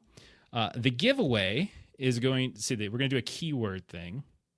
Don't do anything yet. Let me get this set up, see if I remember how to do this. Okay. So what we're going to do is when I say to do it, you all just type something in the chat that I tell you to type. And then we're going to choose a random winner. So the special word, so hope I do this right, is dust. D-U-S-T. Dust. So I was hoping that would be the word. Give you a couple. Yeah, I was wondering. So anybody who qualifies, wants to be in, type it in now. All right. Got some entrance coming in. Okay. I just dust. Don't put anything else in it. Yeah, Mud Puppy, you might want to type that again. Just dust. It might not pick you up. Yeah, don't add any. Oh no, Bert wins. Bert wins all of them on our Auction Kazoo. He wins all of it. Look out. All right. There's a little bit of delay. I'm gonna give it another 20 seconds or so here. Bert should have been the special word. We'll do that when we do Holler. We'll just make it Bert. Turns out Bert is just a master hacker, and he's just gotten into the Twitch algorithm. Oh, great timing, Eric. We are literally doing the giveaway now. We're giving away the lycanthrope set and the boulder tonight with our hunter. We figured that made the most sense. Oh, Matt sneaking in just at the last second. Nice. Nice. Well done. Sorry, Bert. Fair enough, Bert. Okay. Going once, going twice, going 3 times, and then I'll wait like 10 seconds because there's a delay. And the winner, let's see if this works. All right, Griffin. Yeah, Congratulations. Congratulations, Griffin. I will reach out to you. I'll send you a message, probably on. Just do it on Twitch, so I can get your mailing info, and I'll get this out in the mail ASAP. Or if I was gonna say I was gonna have Melissa do it, but I'm probably gonna cut to her immediately. But congrats, Griffin! Thank you so much. And again, if you didn't win, don't worry. We're gonna be doing this 5 more times over the course of December. Our next one is going to be next week on Tuesday during Steven's game. As Steven's going to be starting up some Haunted West again. So come hang out with us Tuesday night, and we're going to give away something else that night. Same thing. Dice set, big old boulder. And again, also, if you want to get your own stuff, if you're looking for Christmas gifts, things like that, go hit Norse Foundry. We have a promo code you can use. You can use Lolly promo code, gives you 10% off. So you can get more stuff. There's a lot of great things. We're all using, I think most of us are using some sort of Norse Foundry right now. I only have like 1d10 I ever roll. That's it. That's all I got. But it is a Norse Foundry die. That's all. It's great. Okay. So with that done, and I'll reach out to you on I'll probably message you on Twitch there, Griffin, and you'll just shoot me your mailing address. We're going to cut back into Club Fervor to Alvin and Reverend Wood. Both of you, go ahead and make an awareness wits test. We're going to make this a hard test. Actually, hard for you, Alvin. Reverend, I'll make it challenging for you. Challenging is 2 successes. Challenging is 4 successes. It's very dark. Okay, I'm only rolling 2 dice though. Sorry, buddy. You can roll a crit. Roll a crit. I did roll a crit. Did I you? rolled a 10 and a 6. Well, a crit is 2 tens. 2 tens. 2 tens. Damn, I forgot. You could spend a willpower and re-roll the 6 and try, or No, you can I'll take use the 2 successes. one of the 3 that we have to roll another one. The odds of me rolling another 10 are 1 out of 10, and I don't like those odds. Rolled a 5 die and got no success, so I'll do a willpower to reroll. Okay. And I still got none, so 0. Okay. Oh my gosh. Neither of you noticed Maria sneaking into the back. You have no idea where she's at, no idea where she went. You're completely oblivious. Alvin, last time we checked in with you, you had just gotten into a fight with one of these dust kids. You choked them out, dropped them onto the floor, hidden beneath that layer of smoke that's kind of being kicked up from some machines and vents here and there. And then you kind of disappeared into the crowd. You're getting kind of, pushed around here and there. People are going crazy. What are you doing now? I'm making sure that I'm not going to get spotted by the security guy if he's alerted. You can tell that the security guy is coming and checking, but he doesn't look to actively be looking for anybody. As you're watching, you see he just kind of, like a sack of potatoes, lifts the kid off the ground and throws him over his shoulder and starts moving off the dance floor at that point. Doesn't seem to be looking for you. Okay, I'll see if he's taking him anywhere specific or just like sort of a routine that they do for passed out people. So you're looking to follow? Yeah, I'll see if he takes him anywhere like not in the club or he's just setting him down somewhere. Okay. Okay. You you actually see him taking him kind of off to the side of one of the, like, to the stage. You see kind of underneath the overhang, the balcony overhang, into like this deep dark corner in the far corner from the entranceway. You can see he's kind of moving in that direction. Going up to what looks like a door. Someone else is kind of standing by. Kind of open it up. You see him disappear in it. The other guy who is like watching the door kind of closes the door. This is not the same door Maria went down. You see him just kind of disappear into there. What do you want to do? You want to just linger, or do you want to try to do something here? See if I can get into this area without, I guess, going through the same door, or maybe if that guy's distracted at all. He is not distracted. He is standing Okay. literally right next to the door, arms folded. Yeah. These guys know what they're doing. They sure do. Do you linger and just sort of? Slightly. Do you linger and just look and? I don't want to stare too long. Okay. If I know it's guarded, I'm not going to try to force my way through. Okay. Just as you're turning away, you see the door open up, and you see suddenly kind of pouring out into the room. You see a few more of these like lockroom agents kind of start popping out. And then following behind them, you see a familiar face flickering in the strobe light and all sorts of different lights. You see Dr. Wendell Drebin. And right at that point, you get a text from the Reverend Dr. Guards. Back door.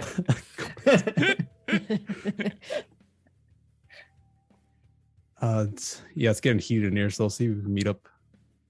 Maria would get that text too.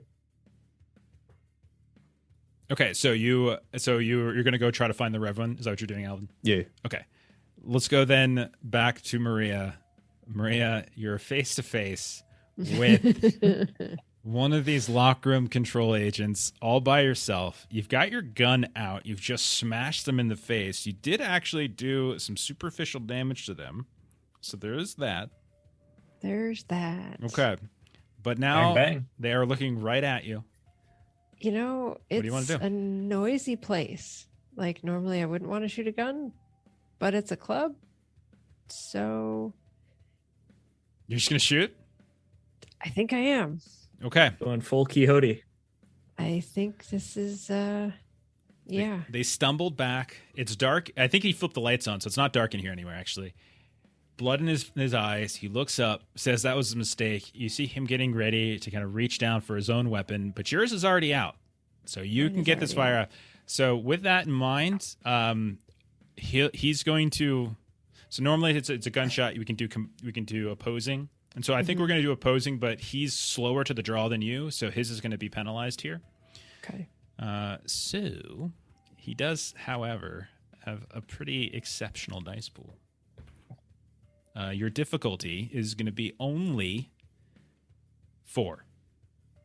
Okay. I'm gonna grab one of our generous audience. Give me another one. So, anyways, I started blasting.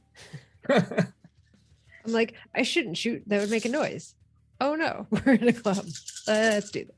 There's club songs that have gunshots in it. You know, it's totally not confusing. Let's see. That is 6, 7, 7, 8, 9, 10. So that is 6 successes. 6 successes versus a difficulty of 4. Are you happy with that? Do you want to leave it at that? Did you want to try to do more? If I do another willpower, then the thing happens when I'm all filled with willpower that I always forget the name of what that happens, but I don't think I want to do that right now. So I'm going to be happy with my 6 successes and hope for the best. Okay, so you start firing. Like you knock them back, they stumble, wipe the blood from their face, they look up at you, that was a mistake, and kind of go for their gun. But before they get a chance to pull it out, you start firing. You do hit them, and with that 6, that is not enough to take them down, in fact. That is, not enough. However, you do plug a couple into them. You're not sure. You're pretty sure they might be wearing some sort of vest, you think, some sort of basic vest, a ballistic cloth armor by the terminology, I would say. But they fire in, and We got to get some of that stuff, by the way, guys. Yeah. Yeah. and I've got a guy. I can hook us up. Of course you do. I'm trying to decide if he would just stay here and fire at you, or if he would go run. Let's see. What would he do? Bang it out. Yeah, he's going to stay. He's not afraid. Now, this time, though, his gun is up. He's ready. No more penalty against his gun. You really should have burnt that willpower. Your difficulty now is 6. Oh.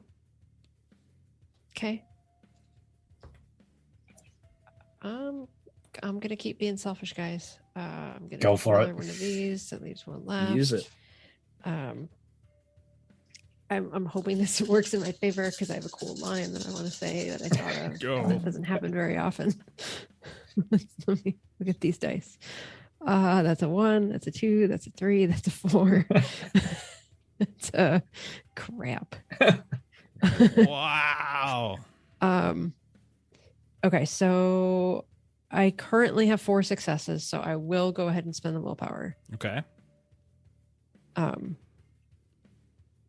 You get 3 more dice, so you get to yeah, reroll so 3. you get to reroll 3 of them. So right now I have 4 successes. Oh, too old to gosh. twitch. Just dropped a couple dice. And Thank you, those sir. are all successes. So 1, 2, 3, 6 successes. Okay, well, 6 was enough. That was the difficulty. What's the damage on your gun? I have no idea. I think we have it in here. You've got do you remember what kind of gun we said you had?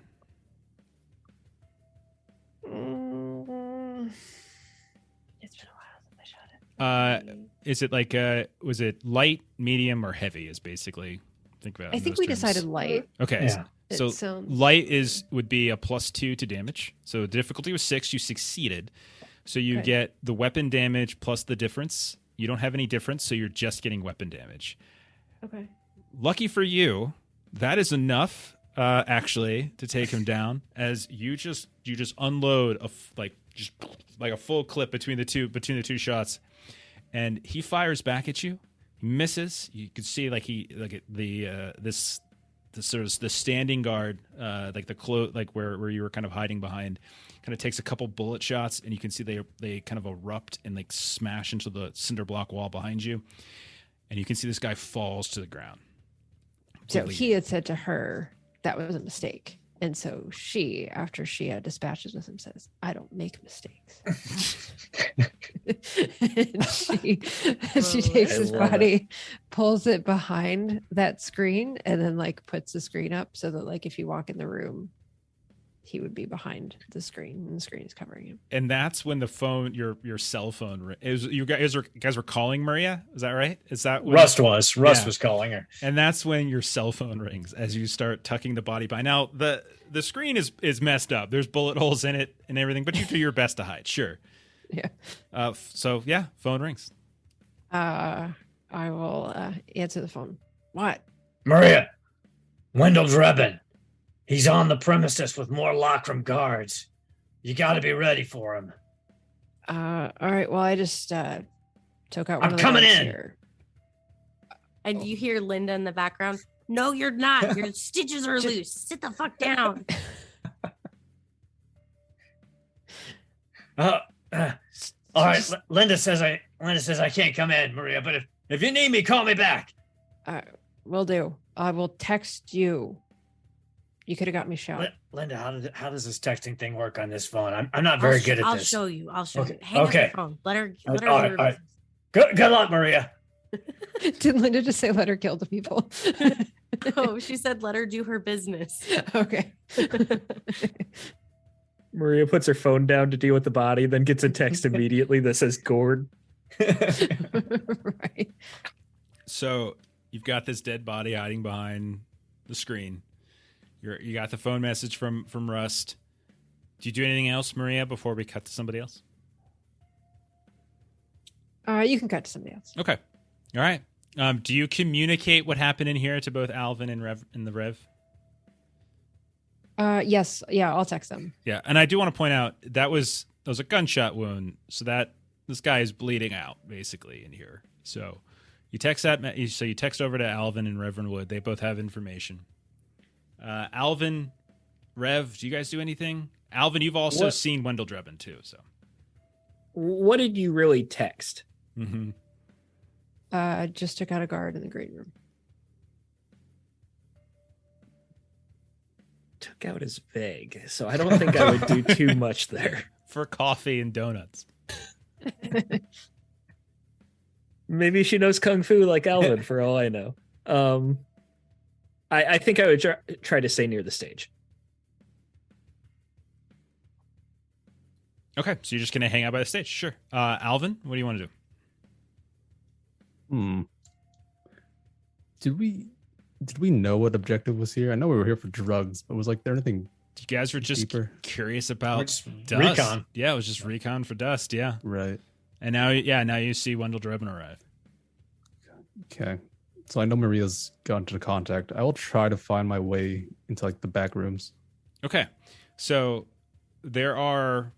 Think of it these terms. There's the stage in the center, and then in the far recessed corners, kind of on either side of the stage, there are additional doorways. One of them you saw Wendell Drebin just come out of. There's another one on the other side, Metaspeak. That's where Maria went. So you can either try and like everything's guarded. There isn't a door in this place other than the bathrooms that aren't guarded. But as you're watching, as you're kind of looking around, you can see Drebin and some of his crew move over towards that winding staircase. They're led up without any issue, and you see he kind of goes up to the second level. Rev, you can see this too.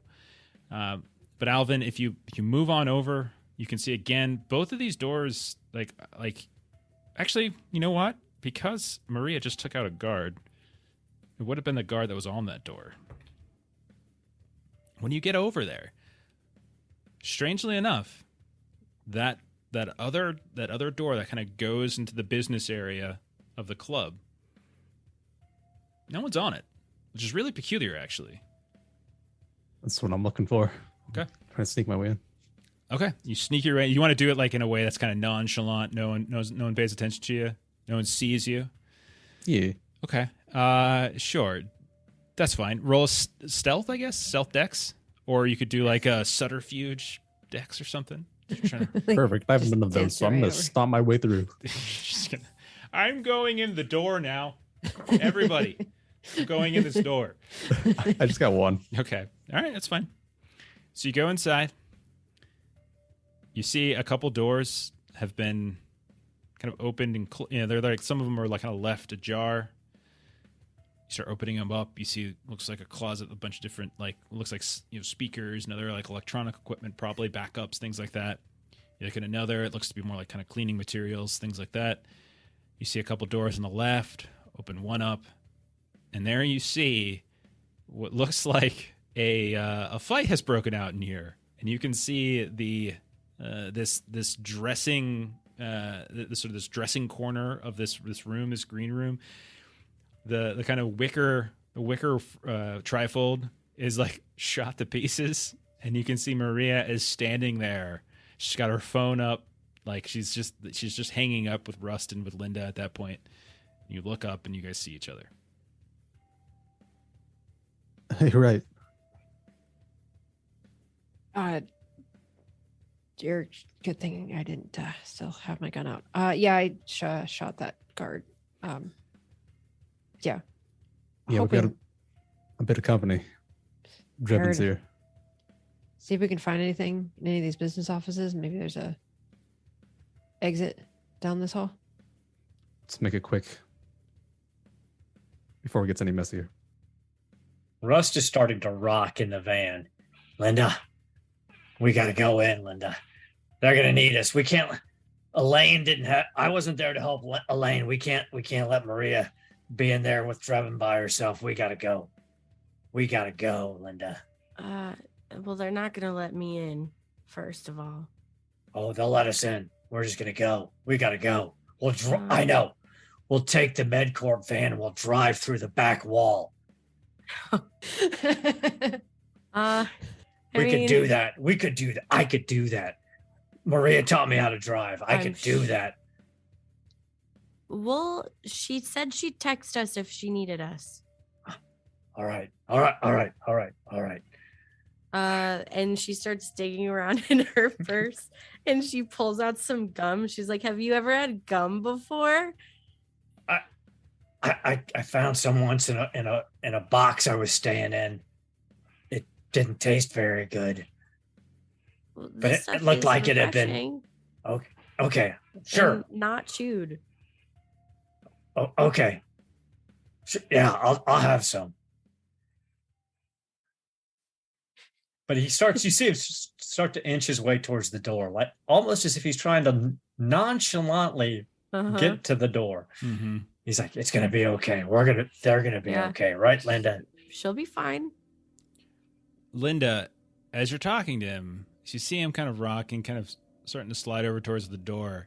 Where that shattered glass was, like the impact point and all the different cracks coming out of it, it's the strangest thing. You just see it kind of move. Like you see like the centerpiece and all the different cracks kind of coming out of it. It just starts to like, as if it's moving, somehow shifting in the glass. Like along the side of it. She like pulls out her phone. Well, before you do anything, let's roll a test first. Okay. Yeah, let's do. Give me a composure plus resolve. This is going to be a difficulty of 5. Okay. Gonna be fine. 4, 5, 6, 7. We've got plenty of extra dice if you want any. Successes, 4 successes, and I get to roll 1 more.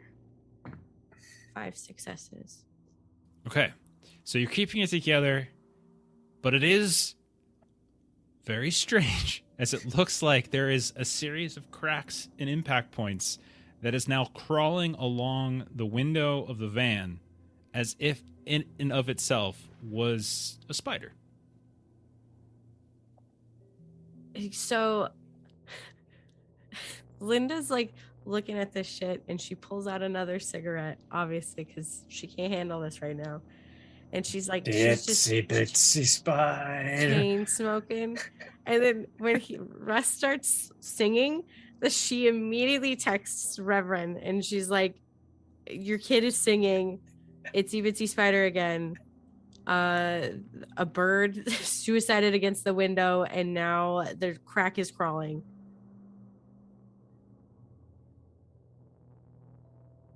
And she immediately sends that to the Reverend, and when he doesn't immediately reply, she's just like, Are you sure? Are you sure, Linda, that we should stay in the van? you know, yes, I do think we should stay.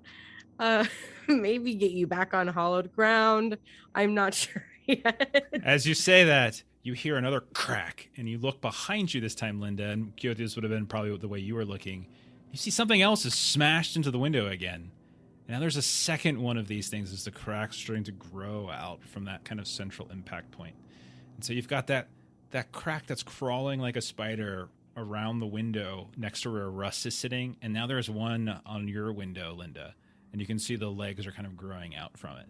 Reverend, inside, you get this text. But as you're reading it, Reverend, if you would be so kind, could you roll me a stamina plus resolve test? Yes. And while I'm doing that, I had a question. Yeah, absolutely. Would I even recognize Drebin? Since I never actually met him. That's a good point. Do you think the Reverend would have at any point done research into Drebin, or had any connections to the various, because remember that we've established in the fiction before, probably before you start playing actually, that that Drebin is a well-known figure amongst the, in the county, in the valley. So He's up in the wealthy elite. he does a lot of elbows. it's A lot of charity work with the homeless. exactly. It's possible you would recognize. It's possible you would recognize. Rich people know rich people. We could do a roll if you want to make it random. If you want. I did just roll, and I do not know him, I think I would say. Okay, fair enough. Okay, so you wouldn't be able to recognize him on sight. All right. So like him coming in really wouldn't have too much meaning for me then. You would know stamina, that there's another VIP here. Right. And he goes up the stairs. Yeah. Okay, so stamina plus resolve. This is going to a lot of be. nines. This is going to be. Well, that's good because this is going to be a difficulty of 5. Oh. I will use a willpower this time. Okay. Oh, we're inside, aren't we? I got to switch back to my inside music. Ooh. Just barely 5 out of 6. You, as you're sitting there, and I don't want to sort of force your character on this and anything. But as you're sitting there, you're getting the text from Linda. She's saying these things. Reverend Wood is a very forgiving, patient, charitable man. But I'm going to say just for a moment, just for the faintest moment, a wash of kind of anger and just frustration, just like you just, for an instant, you get pissed off, and then it fades. She can't even handle sitting in a... Oh. I will be very deliberate, and I will text back John 14, verse 1.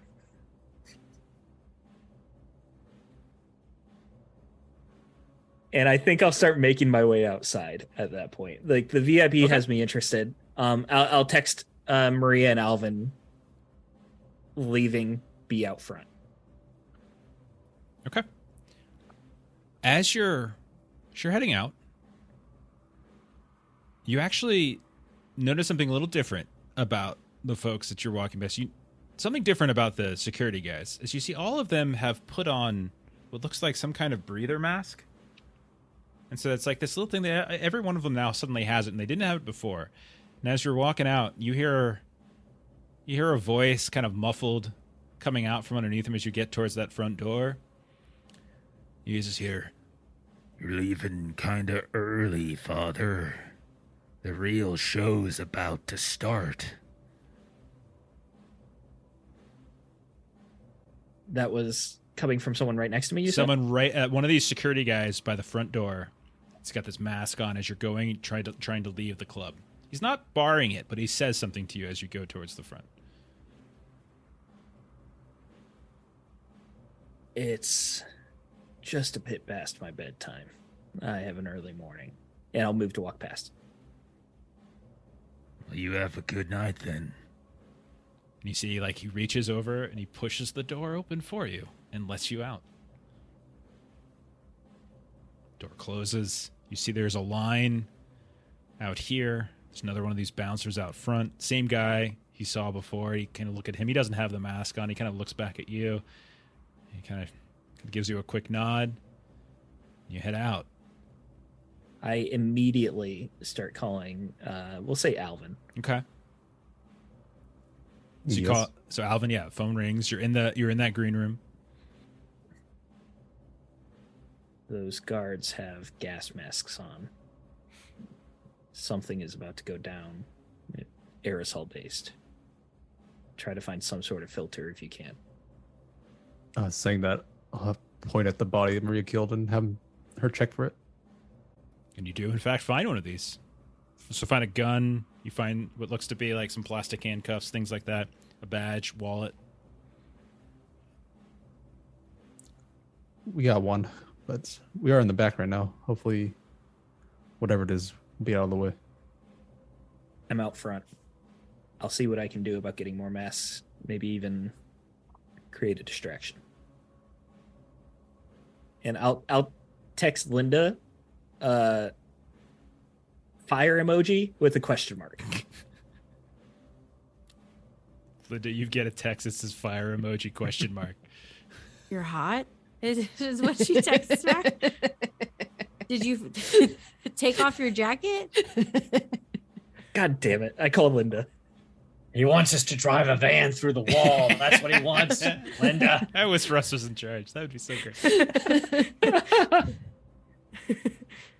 What?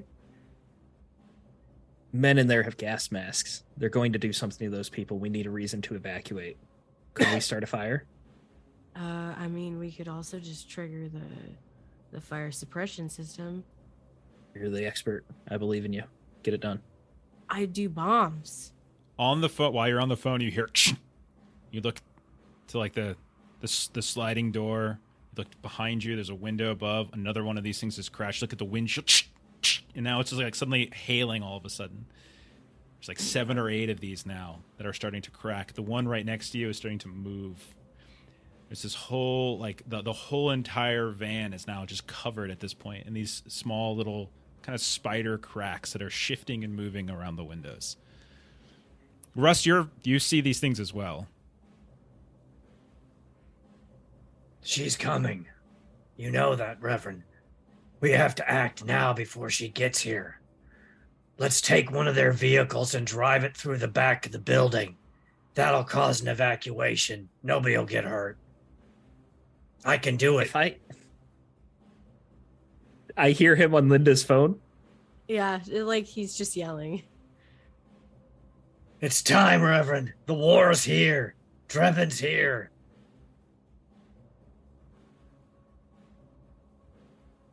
You can think about it. We can cut to Maria and Alvin. Yeah. Aaron's got to step away, so we'll go to Alvin and Maria. You're inside.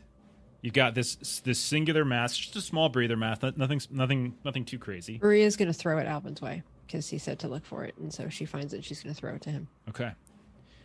The two of you can hear the sound, like the sounds of music are getting louder, and you can feel the walls just sort of pulsing with bass, and you hear like, you can't tell if it's just looping riffs or if it's actual sounds of screaming.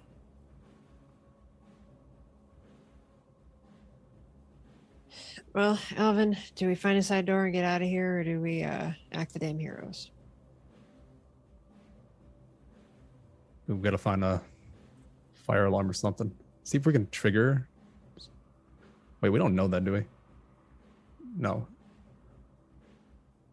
We just know that we hear screaming, and we know that there's some type of gas mask issue. I'll put the current one on. Okay. See if we can find another one. And I'll head back out into the club. Yeah.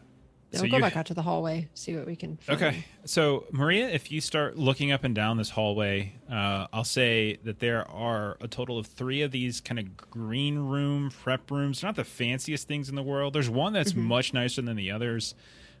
You can see that only the one that's very, very nice seems to have been used recently. You can actually see that there's a bag here that suggests that this might be like DJ Fire's room or something like that. You would also find a series of sort of supply and storage closets, stuff like that. You do notice that there's like a manager's office as well that is locked when you go up to it. That's the only door that's locked. All the other ones seem to be open. This does in fact have an exit. It does weave around and goes towards that exit to the back alley. If you look around for like something you can pull for, that'll be there too. So this is going to take a little while for you to kind of move around a bit, but like those are all the things you would probably see around back here.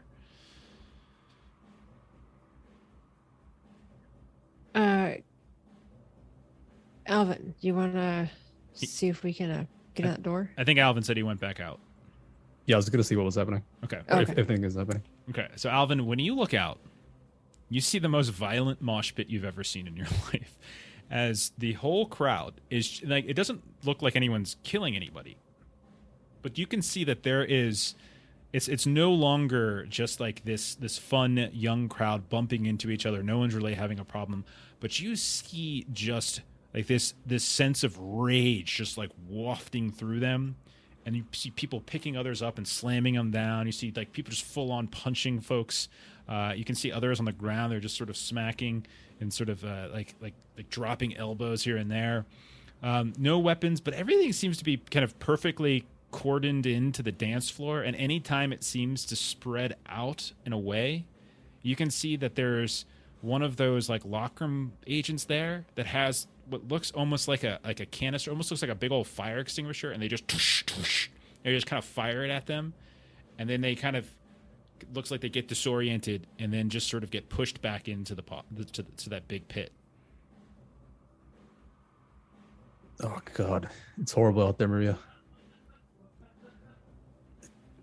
All right, we gotta get out of here. Let me see if I can find anything in this office here, and then we gotta get out this back door. Okay, it's locked. So do you have anything that you would use to get inside? Do you have the ability to pick locks or anything? Larceny or subterfuge? Larceny, I think, would be the skill. I do not have larceny. Larceny dex, if you have any kind of tools that you think might be useful here, that's fine. You can also just try to bust it down as well. Yeah, I'm not particularly strong, but I am more strong than I am dexterous. So it's gonna be harder to bust it down. It's a big heavy duty door. It'll be harder to bust it down than it would be to pick. So it's kind of up to you. Yeah, I mean, at least if I'm doing strength and athletics and take an audience, I can at least roll 4 dice. Okay, go ahead and roll that. Alvin, Dude, yeah, go ahead. Jack said rolling 1. Yeah, go ahead and roll. Alvin, as you're out here and you're looking around, you can also see upstairs, there's an argument happening. You can see that that woman with the sort of the fancy looking kind of red suit with the kind of pompadour gray haircut is actively arguing with Drebin. Like the two of them aren't even really paying attention anymore to what's going down. They're arguing about something. You can see that her entourage is sort of like withering and kind of they're looking nervous and scared. Drebin doesn't seem to be backing down at all. You can't make out what they're saying, but he still has his entourage. The stairs are still kind of guarded, but they're certainly going at it about something. I'll take note of that to let the others know eventually that we've got a potential, like, something's in their business. There's a disagreement. Okay. We'll go back to Maria then. Maria, you're trying to bust this door down. She bounces off the door. Okay. I got 2 successes. Yeah, that's not going to be enough. That's not going to be enough. Sorry. Okay, so you bounce off the door. Yeah. Okay. We'll go back out to the outside. Reverend, were you walking towards the van? I was trying to stay near the front, and I would have like crossed the street and then looked back. Mm-hmm. And if I'm still on the phone with Linda and Rust, when Rust is saying he wants to do this, Mm-hmm. I would think about it for a moment. Sigh.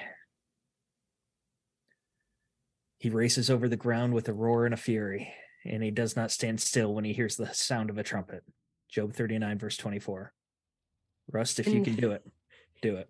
Yeah. Rust is Linda out the will back of the translate. van already. He's running towards the back, towards those vehicles in the back, Okay. the lockroom vehicles. All right. So you break out in a sprint. The gunshot wound maybe making that sprint a little slower than normal, but you're going. That hurts. Linda, you're definitely gonna. Oh, she can't hear me anymore. That really stings. After a moment, Reverend, you do see a figure running across the street into the direction on the far side of the club. Linda, Go get him, Rust. Linda, you're remaining in the van. Once Rust runs out, she takes over control of the drone. Okay. And we'll just make sure that we don't like lose it. Okay.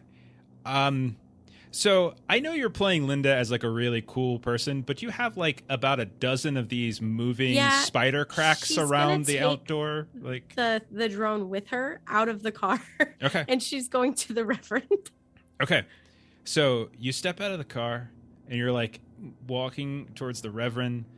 You get about 5-10 steps away and you just hear suddenly all of like the horns and the lights and stuff kind of start going off in the van. And then you hear a loud crash. And when you turn around, every bit of glass, all the mirrors, everything has completely exploded. And you can see all along the ground are all these little flecks of glass, tiny little flecks of glass, tiny little flecks of mirror. As there's no longer any glass, there's no longer any mirrors that seem to be in place. You can even see like the side mirrors, the rear view mirror. If you kind of peek back in, everything has been just suddenly cracked. So whatever scripture it was that the Reverend Doctor like sent her is she's gonna just start like muttering that like underneath her breath as she's like walking towards the Reverend. Okay. Because she's a very scientific mind, more Sure. like to an extent, so that's freaking her out. And we'll say the two of you Do not let your hearts be troubled. Trust in God. Trust also in me. two John 14, verse 1. As he's saying that, you run into each other, and you are, 50 yards away from the entrance to the club. You see the silhouette of Rust running to the back alley of the club. Linda, Reverend, is there anything you're doing? What would it take to just call the drone like back? So the roles, I believe, are wits tech to control it. Yes, it is. DJI Phantom has just a return to home button, though. Just saying, throwing that out there. Is that what just you press have? A button, Is that what you have, and it Melissa? comes back automatically. No. I don't know what she has. Home is Maria, though. Just comes back there. I'm calling it to me. Actually, it's wherever you launch from. Okay. How many did I need? I think it's 4 to actually do something, right, Melissa?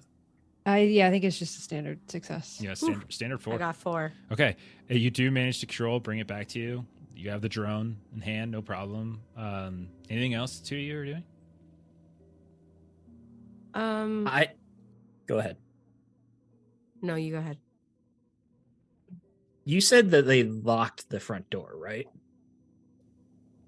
Yeah, Like I heard them lock it behind me. yeah. Like I would say, you probably heard the sounds of because it's like a heavy metal door, or actually it's double doors, I would say. But you hear like the latching kind of come through, even with the sounds of the club kind of covering it a bit. But yeah, it's definitely not going to be the easiest thing to get into, and it's still guarded on the outside. There's still a bouncer outside. I want to go up to the front door, and I'm patting down all my pockets. Okay. I left my wallet inside. Can I just run in real quick and grab it? Man kind of looks at you, same guy you've seen before, and he says, Father,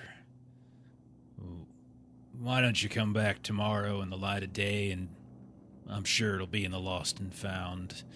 And this place probably isn't for you after dark. Oh, I understand, but it's got pictures of my kids in there, and I would hate to lose it. I know exactly where I left it.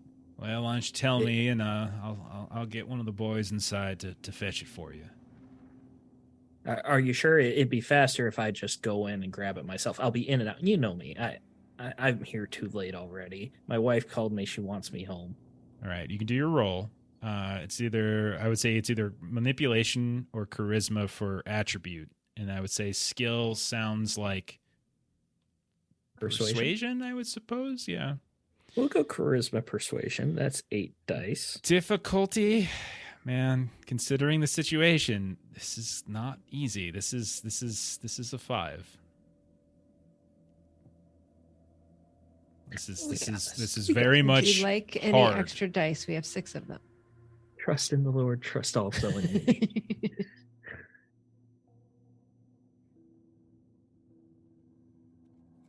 Some of my dice are hard to read. I'm sorry. Give me a second. Shit.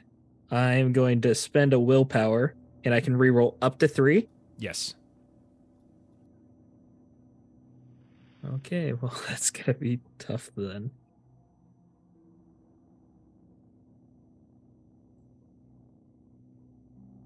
Eight dice with a reroll. I only got 2 successes.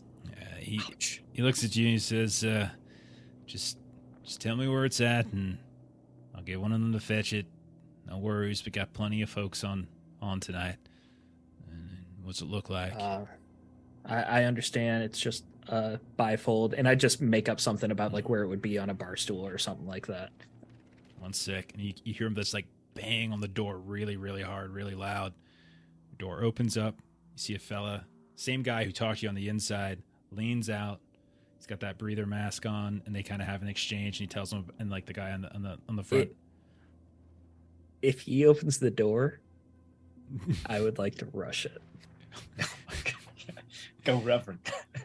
Okay. Wow. That'll be. I That's thought Remember, what I do Maria was doing CrossFit. was dumb. Okay. I do CrossFit. Jeez. Okay, so you're going to try to run inside past 2 professional mercenaries. I Without a might mask be on. old, but you know, I'm scrappy. Okay. Did I mention I have my cane with me? Just want to throw that out there. Okay. Difficulty of 5, because there are 2 of them you're getting trying to run past. Oh gosh. Would that be stamina, strength, athletics, I'd assume? I would say you can make your pool whatever makes sense. Athletics, I think, does make sense. Stealth will definitely not work. So athletics is probably the skill. If you want to say dex, if you want to say strength, I don't think stamina makes sense because it's not a long distance. I didn't know run. if stamina was running. I'll do strength athletics if that's okay. That's fine. And Melissa, I would like to use an audience dice. Now Okay. you want to use an audience dice. While you're doing that, Lost Caravan RPG, thank you very much for the raid. We're playing Welcome. Hunter the Reckoning tonight. We have been staking out, exploring a club where who knows what's happening. Currently, there is a very, very, very violent mosh pit happening on the inside. It's very, very fun. Hope you all had a good game tonight. All right, Steven. You said difficulty of 5? Difficulty of 5. What do I get if I rolled 5 sevens? That's a success. You get in. I rolled 5 sevens and a 3. You- I got to get something for all 5, though, right? Like, that's a flush. Or that 5 of a kind? 5 of a kind isn't an actual thing in poker because you can't It get could 5 be. of a kind in thing. No, it really can't. No, I get 5 of a kind. I've had 5 aces plenty of times. You are a cheater. Oh, wait, that's true. So I'm going to go ahead and type, let's see, is it Steven? I have a new command for Steven. I do cheat. At Jim. Okay. Okay. So Just barely 5 successes. it's probably less an issue of your strength and more that they are just shocked at this old reverend who just suddenly, as the door opens up, I'm in my prime. busts through. The guy on the inside goes stumbling to the ground, like, what the fuck? And falls to the ground. And you hear the shout, like, Reverend, no! And you hear, like, genuine concern, actually, on the guy who is out front shouting after you as you disappear into the club. You are inside, and it is dark and crazy, and it's fine. And you see, as you run in, there is horrific, like a melee going on where the dance floor was. When you left the dance floor, they were still dancing. Kind of, it looked like a mosh pit from the 90s. Now it looks far worse. There's people actively fighting one another as you run around. We'll cut. We're cut to Russ, who is outside in the alleyway. You can see parked in the alleyway there are now 4 vehicles, all of which you presume are lock room. A couple of them are lettered. You can see they got the markings on. Others aren't. There's one guy who is on this singular door. He's standing right in front of it, arms crossed. He's looking. He's at his post. He's doing his thing. You can tell he's ready, and he's actively. He's not like looking at a phone. He is actively watching. He doesn't see you yet, so you've moved to the point where like this is probably as close as you can get before a roll would be required. What do you want to do? So I'm going to try to. So is there any way, based on the configuration, to stealth up towards him, like to I think sneak so. into a blind spot and get close to him? It's an alley between the club and some old, industrial building that doesn't seem to have any real purpose currently. And there are plenty of these large like SUVs parked in here, so you can kind of try to sneak around, hide between. So I think stealthing is certainly possible. Okay, so I've got the specialty ambush from stealth. Okay. So let me give you a difficulty here. Let me see. Rolls. Okay, no extra successes. I'm just going to call this challenging. So it's going to be a requirement of 4. So what is it, like composure stealth or dexterity stealth? I'll take either of those. To be honest, I think you can make the case for composure if you wanted. Okay, yeah, because he's he's played the homeless stalking game before, because that's how he hunts normally after ghouls and things. So he's just trying to be that seen but unseen guy and slowly sneak up on the guy. And I'm trying to put him down hard and fast. Sure. The pommel of the knife to the base of the skull strike. Mm-hmm. So that's 6 dice. 8, 6, 6, 10, 10, 2. So 4, 5, 6, 7 successes. And a crit in there. You said 10, 10, Yep, right? yep, So yep. 7 total successes with a crit. Difficulty was 4. You're using a knife. Mhm. I had the weapons thing up a second ago. That is, so the knife should be, I think that's the bad damage, right? That's the good stuff. That's aggravated, yeah. And the knife, let's see what we got. I can't remember what we said for this. I think it was 2, but I know that a baton, a club, or a tire iron is 2. I think that's fine. Switchblade is 2. So yeah, we'll call it 2.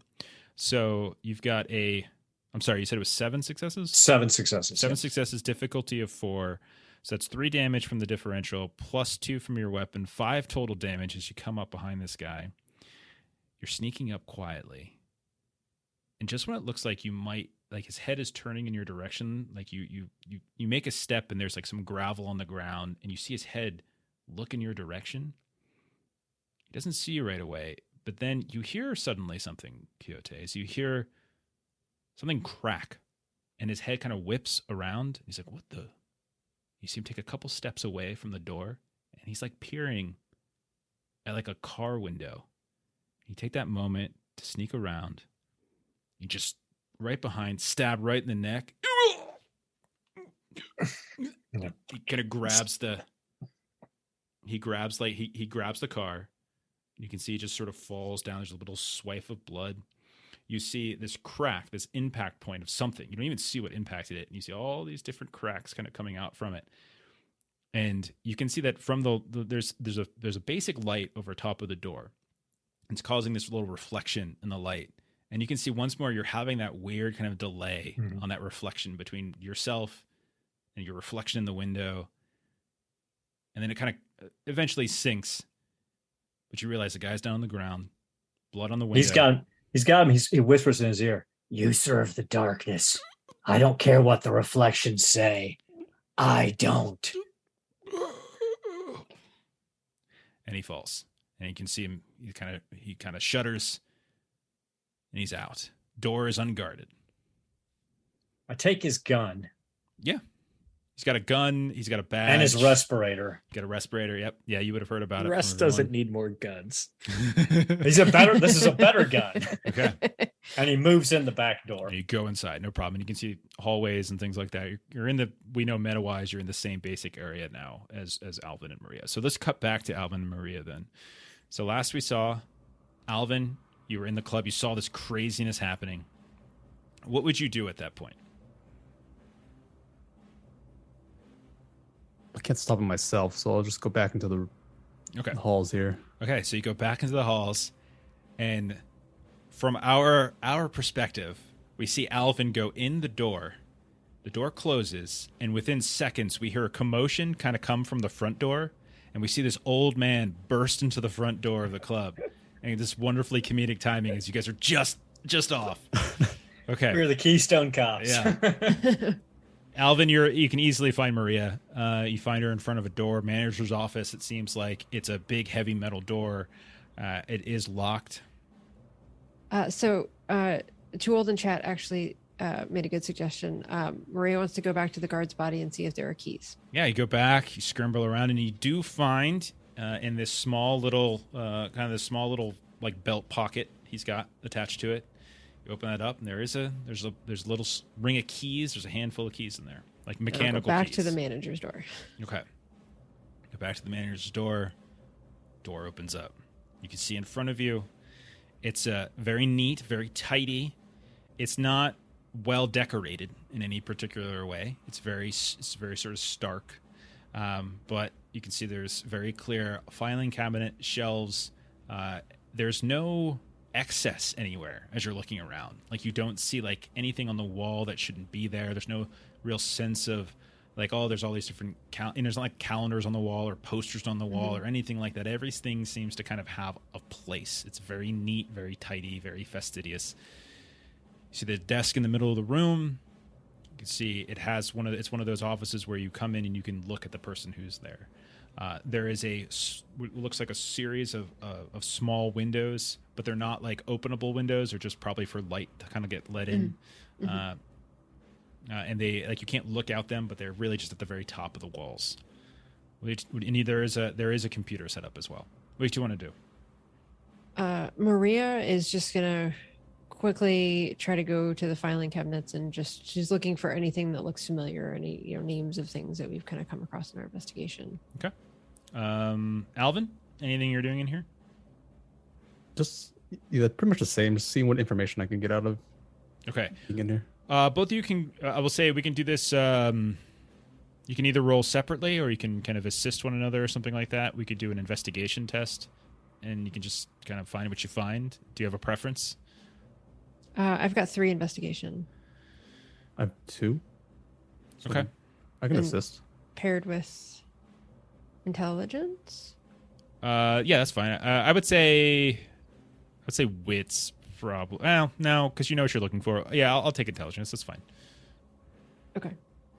And so I'll get 1 dice. Yeah, you gain an extra D10 for Alvin. From Alvin, and I'll take one that we've got just to make sure we get something out of this. So I'm investigating with lots of nonsense. I dropped a dice.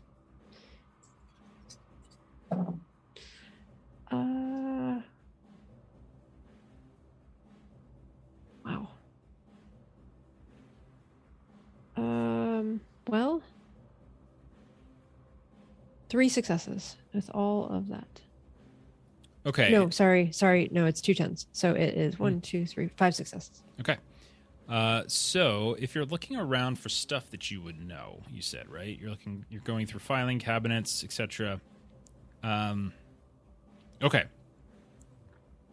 You would.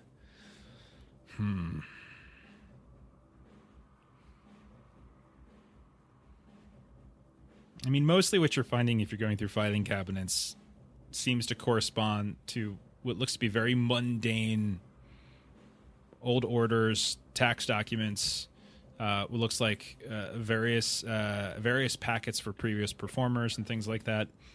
Anything on like ownership of the building or? Sure, you can find that. I would say you would find the current owner is named Chris with a K, Kris Damata.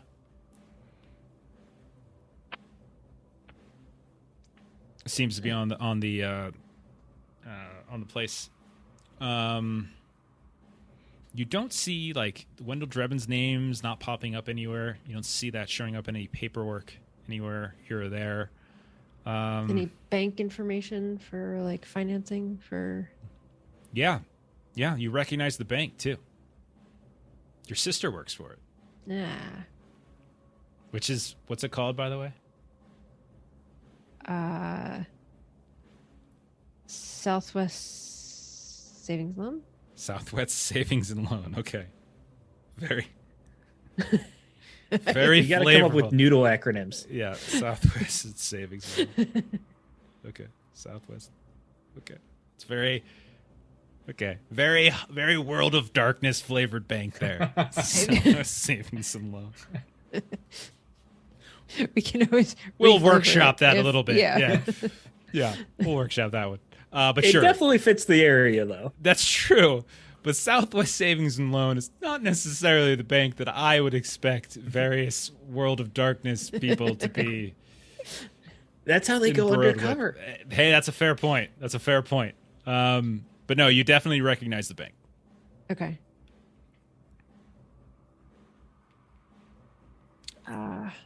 You would also find probably on account you'd find a calendar specifically of like performers and stuff like that. You can see that DJ Fire is kind of blocked out for a good 2-week stretch. You also find contact information for DJ Fire. It's a woman by the name of Zadie Amoako. Okay. Okay. Yeah, that's all you would get. You got 5 successes. You're just going through the works. Yeah, there's really nothing else here that really would probably pop out too much. Do you have, let's see, what's your skill in like finance? Do you have any skill in finance? I do. I have one. Okay. I'll tell you this. With finance, I would say looking at some of their records. Again, you're doing this kind of on the fly fairly quickly. Something's not adding up. The math doesn't seem to be right. It's like what's coming in over the table, on the table, relative to like the cost. Like something doesn't seem right about it. Like you're not a forensic accountant, but like your sister is. You've heard enough. This and that, like you're getting the sense that there's some kind of finagling with the books here. Specifically, while you're not sure, you do find a ledger that doesn't quite make sense. It seems to be written in some kind of code. There's something coming in that's in addition to sort of just basic sales, kind of like there's very clear like concession sales from bars. There's very clear like sales to get in, like the price of the stamp to get in, all that kind of stuff. But there's like this other column that's coming in that seems to be marked, and you're not sure exactly what that is. Can I snap some pics on my phone? Absolutely. Okay. Okay. So while that's happening, and we already talked with Rust, Reverend Wood, let's jump back to you for a second. You stumbled into this place. You just ran past the guards. You look around really quickly, and you see the club floor has turned into this crazy melee with dozens and dozens of people. There's got to be at least 50 people, all young, just beating the living shit out of one another. And there's bodies on the ground. Some of them are still kind of moving and writhing. You see others that are still standing. You can see that the DJ is still going. DJ Fire is still going. The Phoenix is still kind of flickering. Everything else in terms of just your basic club, atmosphere is still kind of going. What would you like to do? So I've already done a little bit of recon about the club. Sure. Would it be fair to say that I've seen where a fire alarm would be? Yeah, I mean, pretty standard fire alarm locations would be by doors, right? I'm going to run towards one. Okay, you're probably not going to... While yelling. Okay. You're not going to run back to the one you just came through, I'd imagine, as you could hear them shouting after you. Yeah. The next closest one. The second closest fire alarm. Okay. High or low? Give me a high or low. Always go low. See, I always go high. That's interesting. Well, I did roll a 1, so the closest door you are to is one that is currently unguarded.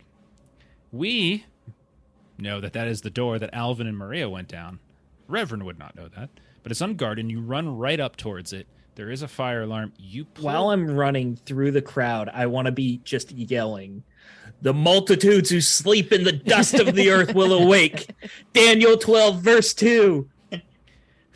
You run over, you pull on the damn fire alarm, and it goes off. You see lights start flickering here and there. You hear the sounds of this crazy alarm. No effect whatsoever on those dancing and fighting within the club, but you do see there is an effect, however, with both the DJ. You hear a sudden scratch, and they kind of look over in your direction, and they look around a bit, and then eventually settle in your direction. You see that there are now, as you look up, you can see there are the guys that you pushed past to get in. The one has gotten up off the ground and is now chasing after you. You also can see up on the balcony floor, the VIP floor, there's that woman in that sort of beautiful, very professional but also stylish kind of reddish business suit, power suit, is now leaning on the railing. Her hair is sort of this wonderful dyed gray pompadour, and she's kind of looking down, peering around. And then her eyes suddenly fix on you. I want to lock eyes with her. And I'm going to yell out again. "And there was war in heaven. Michael and his angels waging war with the dragon." Revelation 12, verse 7. You watch an inhuman speed as she leaps off the balcony. You see her disappear for a minute. This is all happening. I'm activating one of her abilities. She lands on the ground and rushes inhuman speed all the way across this dance floor, kind of just creating this sort of Red Sea moment where she just pushes through it in your direction. She's not gonna be able to do anything on this turn, but I'm using her the rush Red Sea. I love the reference. Yeah, she's the master vampire from Sunset, isn't she? That's who I thought she was. I didn't think so at first, but now I'm wondering. Who knows? You rush through. Definitely one of our missions. Okay, what do you do, Reverend? She's coming for you at extraordinary speed. Trust in the Lord. I grab my cane and I just twist the handle and yank it out. Oh God! So I have my sword. Do you stand your ground? I love it. I'm gonna run towards bodyguard. Alvin and Maria are near here. We'll see how it goes. It's not gonna go well, but yeah. Reverend might die this session. So where are you running? Towards her. You're gonna run. You're gonna charge her. You're gonna charge in on her. Okay. You charge towards her. Okay. You charge in. We're gonna do one round, and then we're gonna cut to somebody else. You charge in towards her. Are you gonna attack her?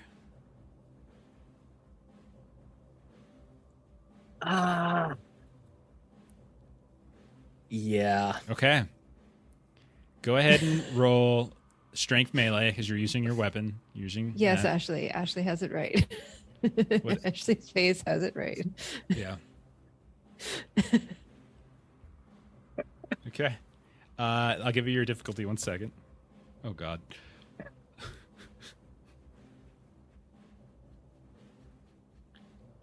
Oh, Reverend, it was nice to know you. Oh goodness. It's been fun, y'all. Okay. It's a difficulty. It's actually only 5. Only 5. That's not bad. It's really not. So It's not bad. strength then. Strength melee because you're using your weapon. And my specialty is swords. So that would be 7 for me, I believe. Okay. Would you like extras? We have. I'll take an audience die. Thank you. 4. Yes. Now we have 3.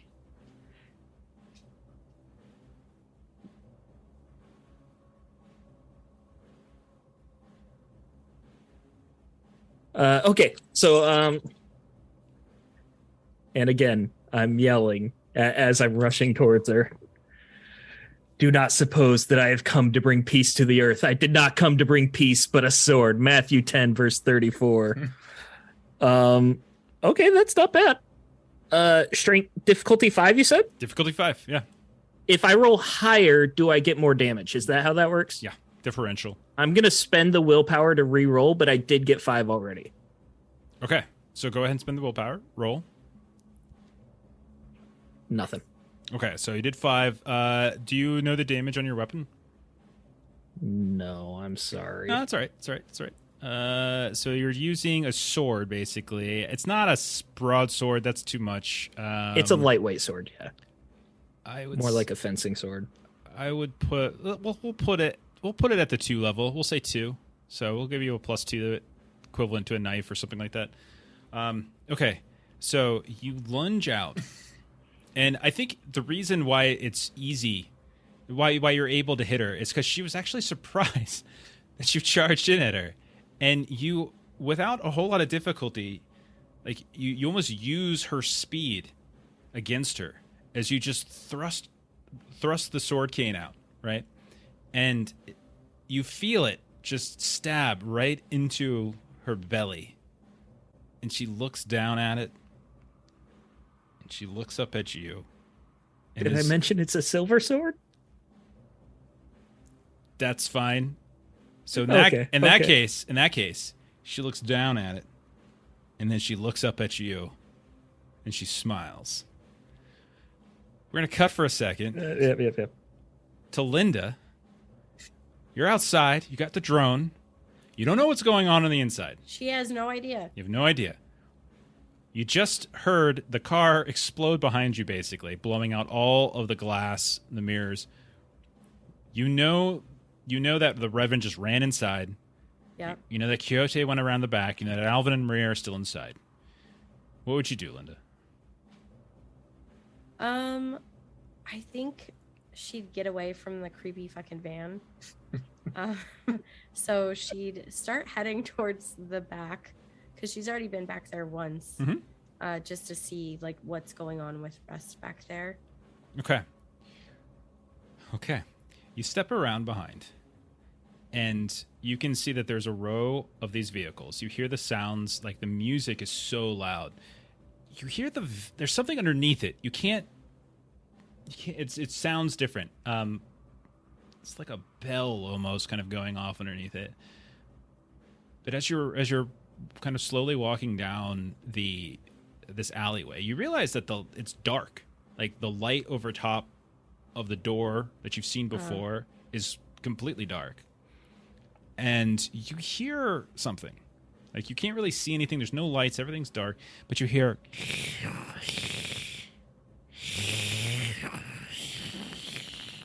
this kind of strange, kind of dragging, kind of sucking sound happening. Can I what would call for like a stealth check? It'd be stealth, and then probably either dex or composure. I think we established as Rust it works. Okay. Australis, if I could get Duel of the Fates, I would get Duel of the Fates. It'd be a very quick song. I think it's only like a minute and 50 seconds or something. a crit success. 2 10s. What's the total? 4. 4 successes? Okay. You're slowly moving. You hear this weird sound. You get within about, we'll say, 15 feet of the door. You bypass, let's say, 2 of the SUVs back here. You see that they've been damaged. Like, you can see like there's like these kind of cracks or something. And as you get like within about 15 feet, the light flickers. And that's when you see laying on the ground a body. You can see these legs kind of there. But then there's like something on top of it that like your head kind of turns as it doesn't kind of make sense. You see what looks like it's kind of reflective almost as the light flickers on, but at the same time it like casts this very strange shadow. And it looks like this almost like crystalline creature that's just standing on top, or like kind of squatting on top of this body, and you see the body kind of shake and as you hear. As you take a couple steps, the light flickers. You take a step. The gravel shifts underneath your feet, and you see what you think is a head suddenly look up at you, and it's just like half shadow, half glass, but you see these 2 bright kind of yellow orange eyes staring up at you. Go ahead, if you could, please. Roll a composure resolve. Okay. Linda's got her own problems. Yeah, she does. 2, 3, 4. I got 4 successes. Okay. Do you want to burn any willpower? I'm giving you a willpower moment. 4 wasn't enough for the stealth either, I'm sorry to say. Yes, I would like to burn a willpower. Okay. And I got 3 more successes. Okay. 3 more successes will be enough, actually. So you're able to keep your composure about you, but you see this creature, this figure look up at you, and you can see like it's got a head like a humanoid head. Its jaw is just dripping blood and guts, and you can see that it's coming from this guy laying on the ground. And as it's kind of staring at you with these beady yellow orange eyes, you hear it just its mouth opens a little bit longer than it should. And you hear like the cracking of glass as it does so. And then you realize it's not coming from the cars. It's coming from the jaw opening. And then one arm comes out onto the ground, and then another. And then you see kind of folding up from behind it a third, and then another, as you see just more arms and legs than they should have, and it starts to slowly kind of crunch along the ground in your direction. What do you want to do, Linda? It's coming towards you. Yeah, Linda's she's going to run to the front. Okay, so where the lock room guard is. You got the fuck out of this alley? Okay, so you just run out of this alley, and you hear the sounds of like this crackling screech behind you. And as you run out into the alley, out of the alley, onto the street, you hear the sounds of like something on the gravel back here chasing you. But you burst out into the street. You run towards the front. You're looking for the guard. The door, like there they are. They're kind of there. He's got the door kind of open, looking inside. There's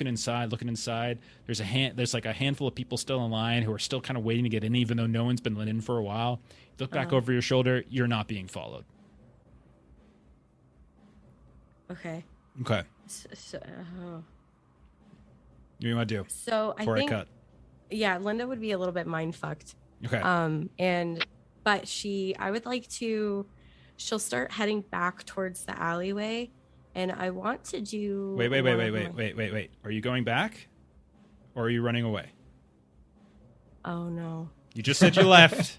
I don't want you to say you left and now you're going right back. So like. Yeah. So. Well, because I need to be within like a close enough vicinity. So maybe she'll just do it right there. I want to do sense the unnatural because I can sense vampires. Okay. And because I have the creature specialization. So she'd like to sense to see if that creature was like a vampire. If only Solomon had the same ability. Okay, so you're getting you're getting a bonus 2 dice to sense a specific type of creature. What's the roll? Yeah. What's your edge So pool for that? I would be rolling wits in science. Okay, roll wits in science. Roll it normal, and then roll it with a +2. Difficulty is somewhere between 3 to 5, depending on the type of creature. Yeah, I got the difficulty. Don't worry about it. Just Okay, roll normal without the +2, and let me know what that total is, and then roll another 2 and let me know what the total is with the +2. Okay, cool. So wits. I said wits and science. Okay, so 5. Yeah. So I rolled my first 3, and that's 2 successes. I got 4 successes. Okay. And then now I'll do my other 2. Yeah. And I got 2 more successes. Okay, you sense the presence of vampires actually coming from inside the club. Whatever that thing was down the alleyway, Was not a vampire. At least you're not feeling it.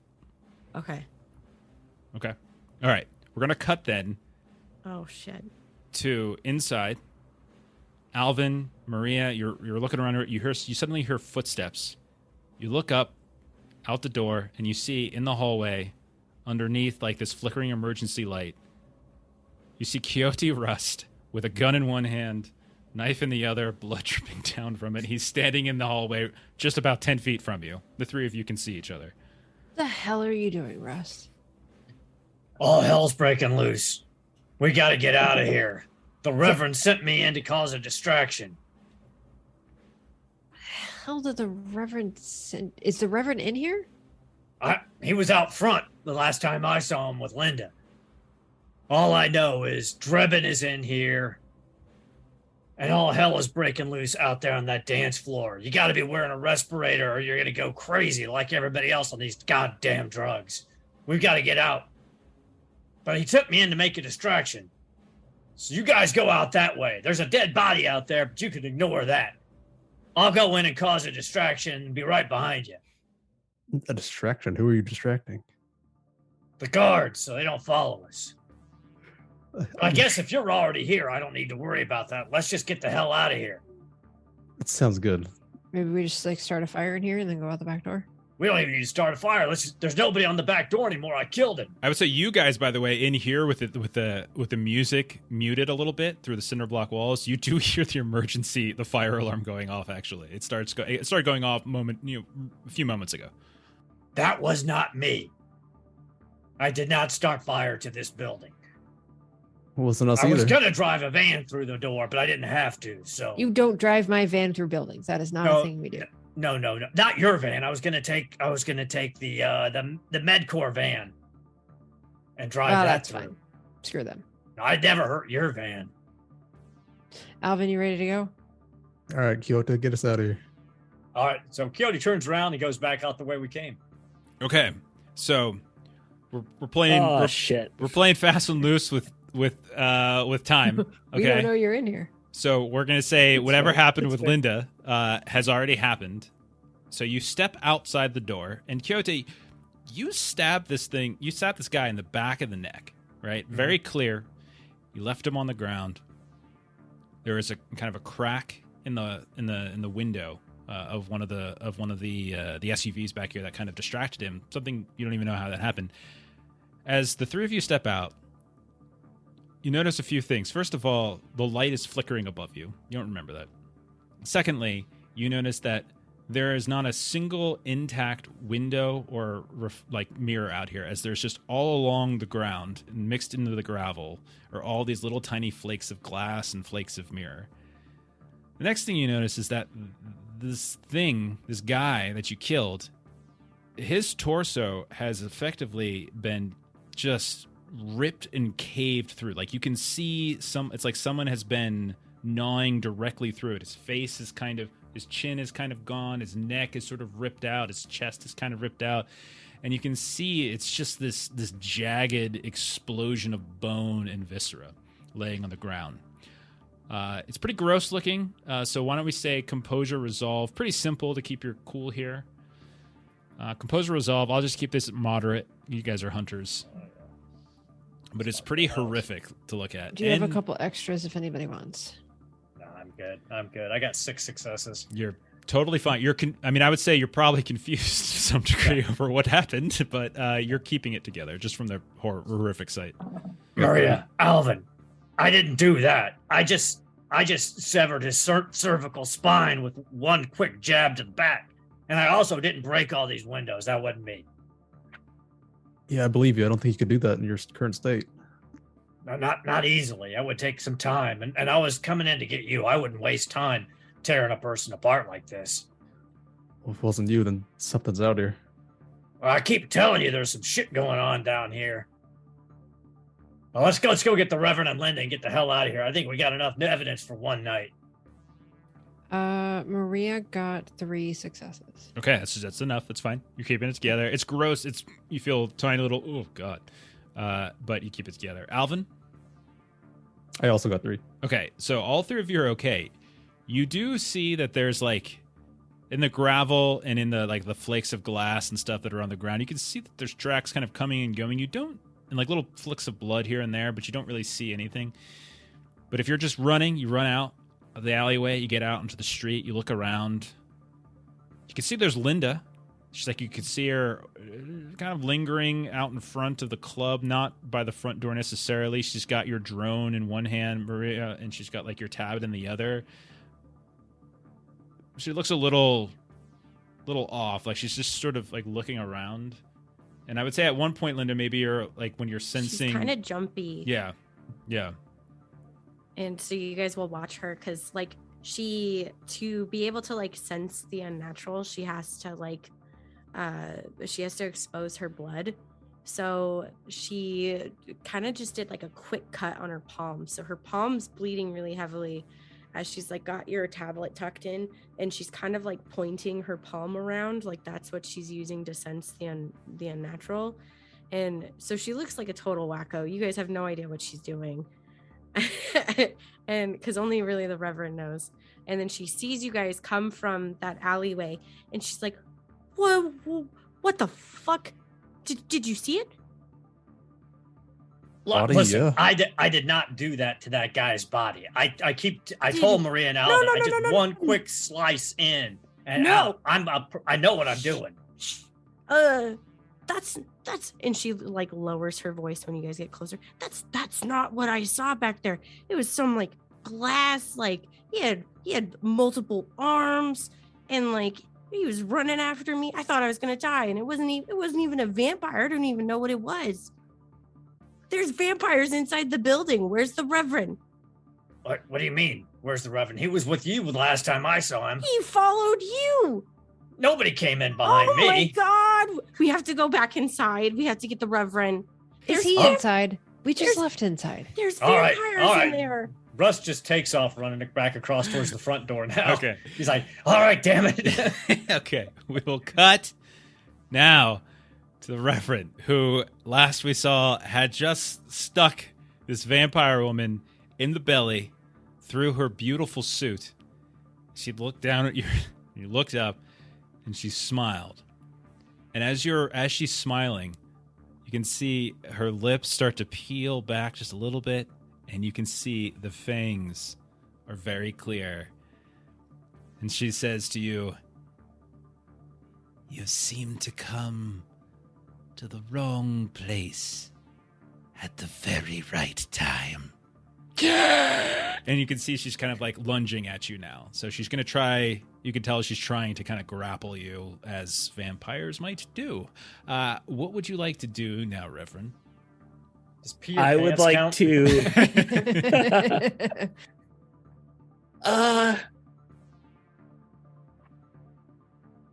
dodge, go boneless and just duck so she jumps over. Reverend is a table. Any of these would work. Okay. So she is going to attempt basically, she's going to do a combat roll. So you have a couple things.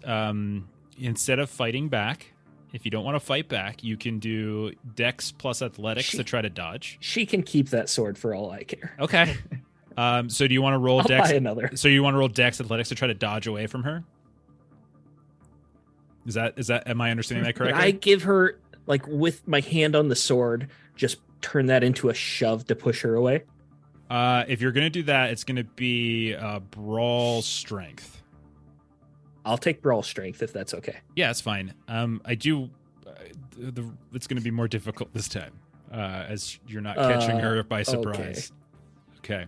I mean, Three it doesn't dice. have to be. Like, you could just say it's not. That I is mean- in your power. She's a weakling. It's you know. it's going to For a be vampire, she's a pushover. it's going to be a little bit more difficult. Oh boy, We have 3 left. Would you like one?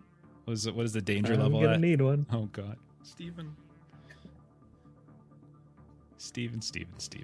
I'm not gonna need one. I won't be able to pass anyways. Difficulty is 6. It's just one more. I have 5 dice, so I You- guess I will take an audience die and hope that I get all 6 successes. Get Okay, some buddy. crits. Get some crits. What are the odds? What are the odds?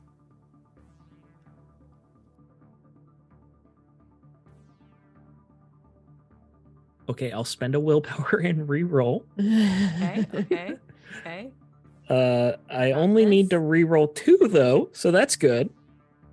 All right. Any 10 so far? Fuck. That is 5 successes, not 6. No. She lunges out.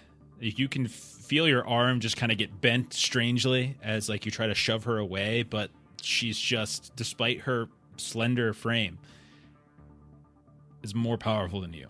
And you can feel your arm bend awkwardly as she whips around you, and she kind of pins your arm behind your back, and you can feel your shoulder almost pop out of its place. And then her head gets very, very close to your neck. A position that few people ever get that close to. Your wife, Sarah, maybe images of that kind of flash through your mind briefly. As you can feel like her right next to you. It's cool, right? It's this cool feeling. Something seductive about it. So what she's going to attempt to do is she's going to attempt to bite you. Jeff, I would never be tempted outside of my relationship. Okay. So, oh goodness. Oh boy. Oh boy. So what did you roll again? 5 successes. Okay. So And I am again yelling out. Go ahead and narrate first, but I do have a verse ready. yeah, so she bends your arm beneath you. She gets her mouth very close to your neck. She whispers something to you. I haven't tasted a holy man in a very long time. And then you feel the puncture in your neck. Painful, but also feels strangely good at the same time. Take 2 aggravated health damage.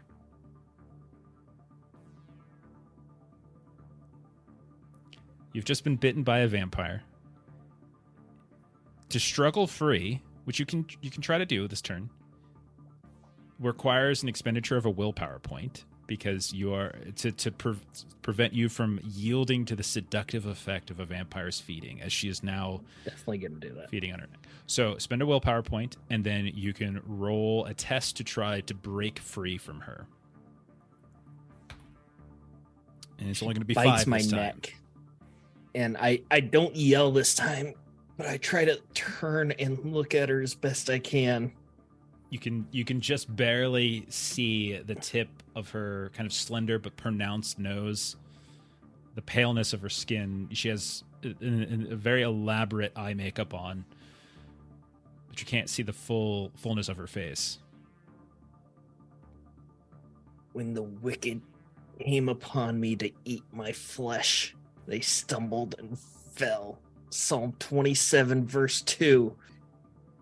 and could I use my hand that's like still on my sword and just try to wrench that to like not really attack her with it, but use that like the discomfort to kind of push her away. I don't care if it's a melee or a brawl. In the fiction, we said the sword's still in there. I'll give you a bonus die for it. How about that? And so you can still roll your melee. You can still roll brawl. Whichever one is better for you is fine to roll. I don't care. Melee is better for me, but it's whatever it is. Roll a melee. I don't really want to do damage to her. Yeah, I just want to push away. You're just doing this. So strength melee. Yeah, that's fine. Yeah. And you said I get a bonus die? I'll give you. Well, how about this? I'll lower the. I get a specialty for the sword, anyways. I'll lower the difficulty by one. I'll lower the difficulty by one. There's 2 extras left. So I'll give you one. It would normally be 5, but we'll call this a difficulty of 4 on this one. Okay, and I got 6 dice here. I'm gonna take another audience die, thanks to Too Old to Twitch, because this is dangerous for you. Oh fuck. I'm re-rolling with another willpower. So this is pushing me up to 5. I'm maxing out my willpower here. I got a crit. Hey. And so that's 10, 10, 7, 6. So 6 successes? 10, 10, 7, 6. 6 successes. Okay, so you managed to, with your other arm, push the hilt of the sword, which causes a momentary sense of like awkwardness on her part as well, and that manages to break the grapple, and she stumbles back, and you are now free from this grapple. Okay. Well, I'm out of danger then. There's no problem. All better. Can you eat up that risotto, Alvin? Run. We're all good. Okay. Run. At the front, we're going to cut back to the front of the club. And Russ, you were going towards the front door. There is a bouncer there. We're going the way we came. Going back the way you came? Yeah, that's what I meant. I'm running back around to the door we just came through. Okay. You start running back the way you came. You go past the different. Is everyone going? All 4 of you? Yeah, we're gonna help out Reverend if he's still inside. So you run back in, and door opens up. There's a handful, like if you recall, there's basically, think of it like an H. There's like an H back here, okay, or like a capital, like a capital rounded A in terms of the hallways, with like each leg of the H leading back to one side of the stage. You hear the sounds of echoing footsteps on the hall. Like the you can hear like the muted distant sound of the music and the screaming from the normal floor, coupled with the emergency alarm going off, the fire alarm, and you can hear what sounds like hustling footsteps, like someone's running, like not just someone, but a couple of people are running. What do you guys want to do? Towards us or away from us? Towards you. It's getting louder. This is war now. Russ has got the stolen gun out, and he's ready, if necessary. I'll wait around the corner, see who comes up. Okay. So Alvin, you're kind of gonna stealth and hide. Kyoto, you're just ready with the gun. You're gonna fire the first thing you see. He's coming around. He's aiming. He's ready. Well, if it's a locker room security agent, he's gonna put him down. Yeah. Anything that looks vaguely, aggressive. Okay. Maria and Linda, what about you two? Linda's ready behind Alvin. Okay. Maria will be gun out with Rust. Okay. So Maria and Kyoto, you're gonna, as long as it looks like an enemy, you're gonna fire right off the bat. Yeah. See inside on. Okay. Alvin and Linda, you're hiding more, and you're gonna try to do like an ambush or something if necessary. Yeah. Okay. So the 4 of you kind of set up your positions. Maria, Kyoto, you're in the middle of the hallway, right where an intersection where you can hear them coming, and they're about to turn the corner. Alvin and Linda, you are both hiding inside of the door of one of these storage places. You get the door slightly ajar. You're ready to pop out, when the time comes. Maria and Quixote, you see running around. You can see there's 2 of these heavy set, muscular-looking locker room agents that are running.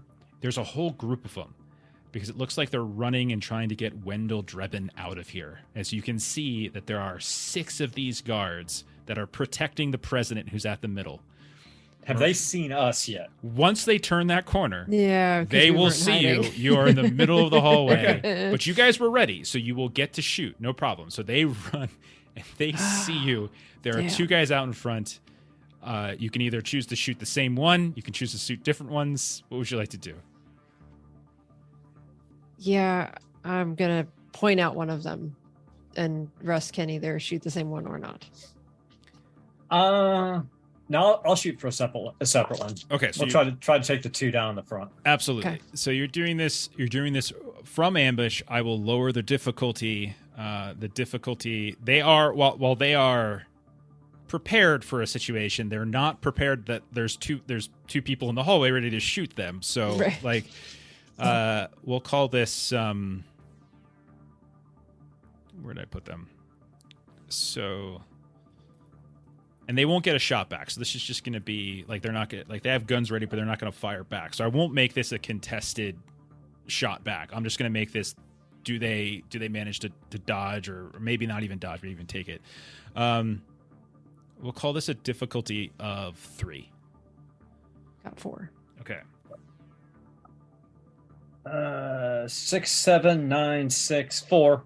Okay. So 4. Both of you have 4. You're both shooting with pistols. You're What what using is one the of theirs. weapon? Theirs is Yep. +3. So they have a 9mm pistol with +3. Maria, you still got your normal light pistol. That's a 2. Yeah. So Maria, you do a total of 3 damage. All aggravated. They are wearing this ballistic cloth. Coyote, you do a total of 4 damage. Same thing, and you fire 2 different ones, and and you can see they take a couple hits. Neither one goes down, but you can see they kind of stumble backwards, and that causes like this whole parade to sort of stumble back. But you hear them suddenly shouting out like commands. Guns are being drawn. Alvin, Kyoto yells out, "Phoenix PD, put your guns down!" everyone starts laughing and we hug it out. Alvin, Linda, I'll say if you want at this point, they're stumbling back. Do you want to jump out and get in the mix of this? Yeah, I'm gonna hop out. Okay. Just ambush from behind. Okay. Okay. I wanted to use my free specialty of weaponsmithing for crafting to see if there's any chemicals in there that I can make a quick caustic bomb in Okay. the closet. So this is was this? It's not ordnance. Ordnance is the perk. What's the name of the edge? No, so this is just I have a specialty in weaponsmithing. Oh, okay. So you wanted to see if you can put some weird bomb together. Sure. Yeah. Let's do Because my ordnance, I would have had to do it at the start of the scene. yeah. Let's do probably craft wits. I think makes sense, right? Yeah. And we could say you're in some kind of cleaning. We'll say it's a cleaning supply closet. Cool. And Alvin, you're gonna stumble out. You're gonna go after one of the two that just got shot. Go ahead and roll your attack. I think for you it's brawl melee since you don't use weapons, right? Yeah, that's right. All right, go ahead. And Linda, how did you do on yours? I Your got craft? 4 successes. Okay, so we'll say you have. Well, I'll say you can have a choice between something that you can kind of put over someone's face, and maybe you could do a melee or something like that, and try to get that down there, or you can just kind of throw some sort of stink bomb. I don't know anything about improvised weapons. I'm an English teacher. Not I sure if kind you- of I wanted something like flammable chemicals that I can throw down. Yeah, I and think then it's I fine. want to You're in a light them clean on spot. fire. Okay, so you want to do you're trying to do a Molotov Kind of like or a something? Molotov, yeah. We'll say you do that. Yeah, you have Yes. you got that ready, and you just want to throw it in kind of in the middle. Of them, yeah. Okay, so you just chuck this out, and in in the middle of this intersection where they just curved around, there's this fire explosion, and you can see a couple of them kind of get singed here and there. You hear some screams and pain. It's not going to be enough to kill anybody, but it definitely is.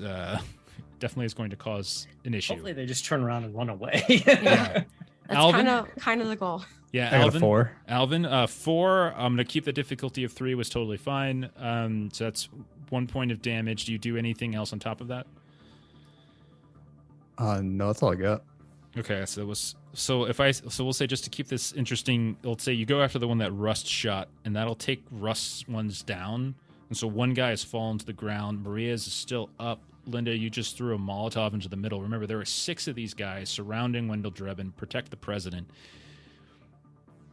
And you do hear the sounds of like kind of orders and commands. It seems they're not panicking. There's no panic. You can see they're kind of Professionals. They're totally professionals here. They're evil professionals, but they're professionals, damn it. And you see a few of them, you can say half of them are going to take Wendell Drebin and start going back the other way. 3 of them, including the one that you downed, including the one that Maria shot, are going to remain. Let's cut to Reverend. So we have fights going off in different places. Reverend. It's okay. We don't have to. We can resolve no. everything else. Reverend, No, seriously, it's fine. Reverend, I need you to make a roll for me here. Oh God. I need you to, oh geez. I don't even think the difficulty level goes that high. Go ahead and roll composure plus wits. Can you remind me what happens when my willpower is maxed out? You get a -2 on any of your rolls that have to do with like thinking related, like mental This skills. would So definitely not composure or wits. definitely would be this.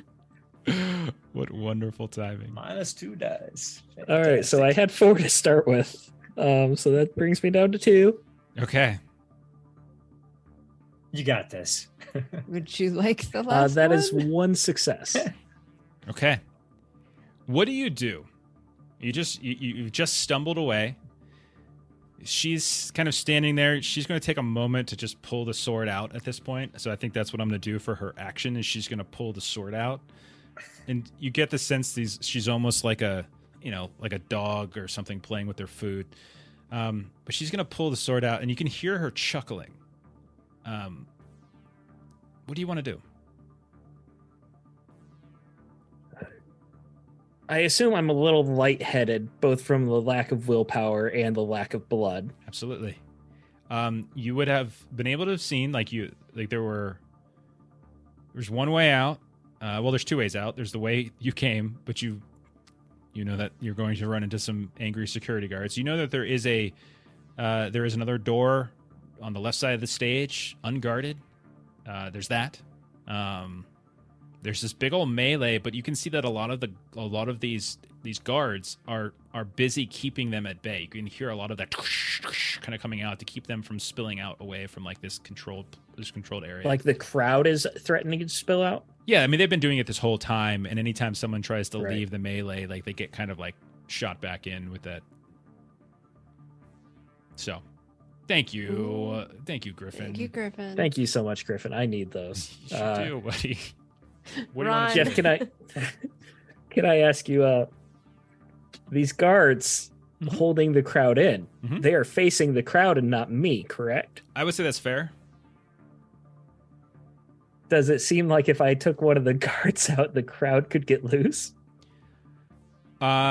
Certainly possible.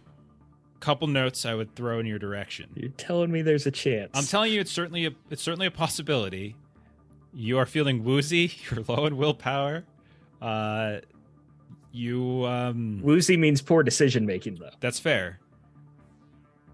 There is still a vampire here, and you do recall them parting like the Red Sea for her when she was running across. Oh, yeah, that's a good call. Okay. That's the deciding factor, then. That I'll was the run for important the detail. I was hoping I could lose myself in them. But no, I'll run for the door that's not guarded. Okay, so you're going to run behind the stage, basically. Okay. Yeah, I twist her away, and she pulls the sword out and like starts playing with it. And you can keep that. And I'll turn and just start stumbling away. As you stumble through the door, you hear her call out behind you. I'll just return it to your wife, Sarah. I so enjoy meeting new people. I stop. Right in the doorway as the door is closing. I turn back around. You can see Yeah, she's just start- smiling, standing right there. Oh, no. I don't want to kill you. No. Not yet, anyway. Like in the back of your head. I look up. In the back of your head, you can feel something kind of moving around. And you're like, almost like you can kind of feel like a headache sort of shifting and moving in your head right now. Right. I look up, speaking directly to the Lord. Husbands, love your wives and do not be harsh with them. Colossians 3, verse 19. And I start stumbling back towards the vampire. Okay. Cut over to the hallways where Drebin and a few have run off. 3 have remained. 1 is on the ground. 1 has been shot. They are going to go after you. So the 2 that are still up are going to go after the 4 of you. It looks like the one that's untouched has drawn their weapon and is looking to fire. I'll say we're going to fire at Alvin. Alvin's the closest. The other one is going to fire at Linda. Sorry, I'm just rolling randomly. So fire in the direction of where the Molotov came from. So you can see the guns are drawn. 1 guy's on the ground already. 2 of them are going to fire. What do you guys want to do? Shoot him. Okay. Any particular targets? I'm going to shoot the one that's already been shot. Gotcha. Okay. Maria, what are you going to do? Same. Okay. So you're going to focus on this one. Alvin, what you going to do? I'm going to throw this Lockham guard that I took down into the one trying to shoot me. Okay. Awesome. And then Linda. I'm going to grab one of we've got a good amount. Okay. Linda, what do you want to do first? We're going to go into initiative in a second because like Alvin's doing something that's going to be quicker than you guys. But okay. Linda, what do you want to do? She would shoot, but she'd have to get the gun out. Okay. She just had the Molotov. So you want to draw a weapon and fire. Okay. So Alvin, you're close combat. You want to throw this guy basically. We'll treat this as close combat. Go ahead and roll brawl strength. This is only going to do aggravated damage, I would say. We'll call it a difficulty as they're now no longer being shocked and surprised. We'll call this a difficulty of like 4, I think, or no, maybe 5. Hang on. I'm gonna willpower Don't because I only forget rolled about the 3. take half if needed.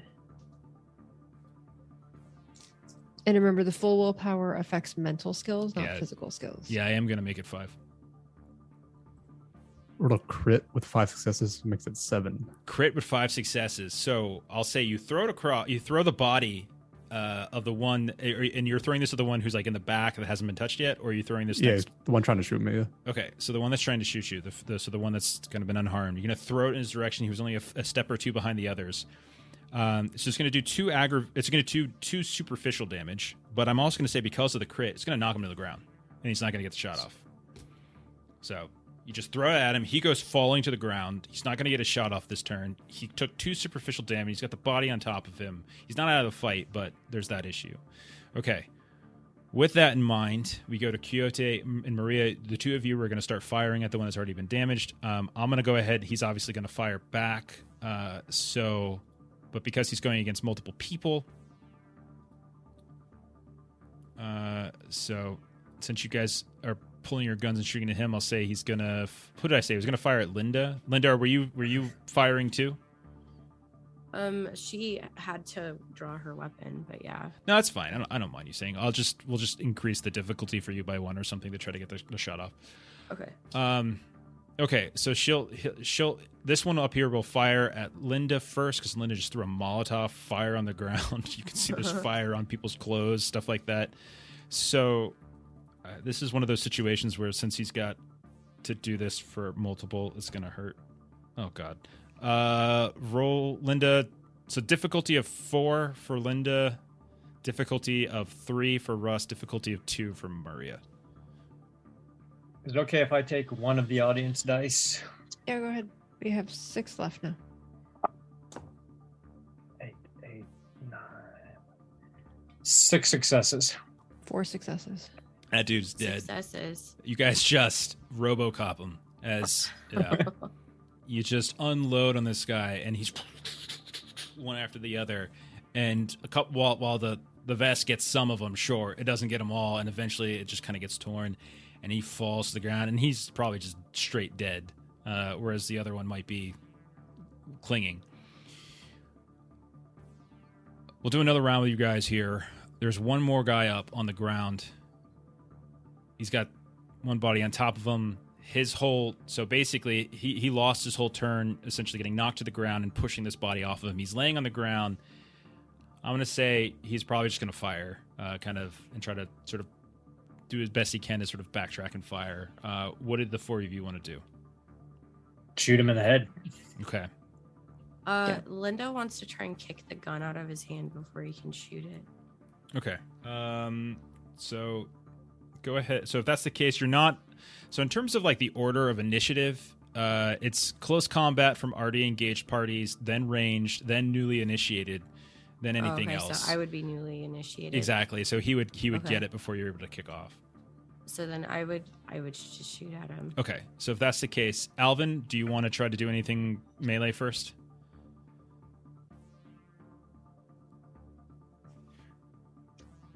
I'll run at him. Yeah, I'll try to hit him while he's down. Okay, so you would get first because you're up in this and you're close combat. So if you want to roll brawl against a difficulty, oh my god, difficulty of 4. Okay, I'm rolling 8 dice here. I got 5 with crit again, so 7. Oh my god, dude. Nice. Nice. Like he took 2 superficial damage from you already. He's taken 3 more. Like you describe how like you just land on him and his head just crushes to the ground and you just knock him out. Right? He's out. He's not dead, but he's out. So it's superficial damage, but it's enough for. Actually, it's not necessarily he's out, but I would say he's what's it called? Not incapacitated. Incapacitated. Is it Dazed. incapacitated? I can't remember what it's called. There's a word for it. It could be incapacitated. Sometimes we haven't played in a month. Do the rest of you want to keep firing? You want to just put him down? Oh yeah, Yes. yeah. Russ just walks up and puts a bullet in each one of the unconscious guys' heads. No problem. Okay. What do you guys do after that then? Just give me kind of Rush a through the basic door, direction. out Okay. to the floor, looking for the Reverend. Okay, Yeah, absolutely. So you rush out. So if you're looking for the Reverend, means you all are looking for the Reverend. Drebin and the others are kind of going slightly different. So you rush out. Reverend, we're going to come back to you. We're going to give you one more round before they pop up. So what do you want to do, Reverend, as you start walking back to the vampire? Stumbling back to the vampire.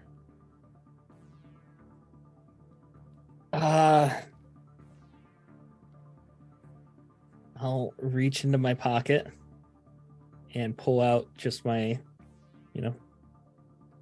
red bone pocket knife. Mm-hmm. Flip it open. Oh, darling.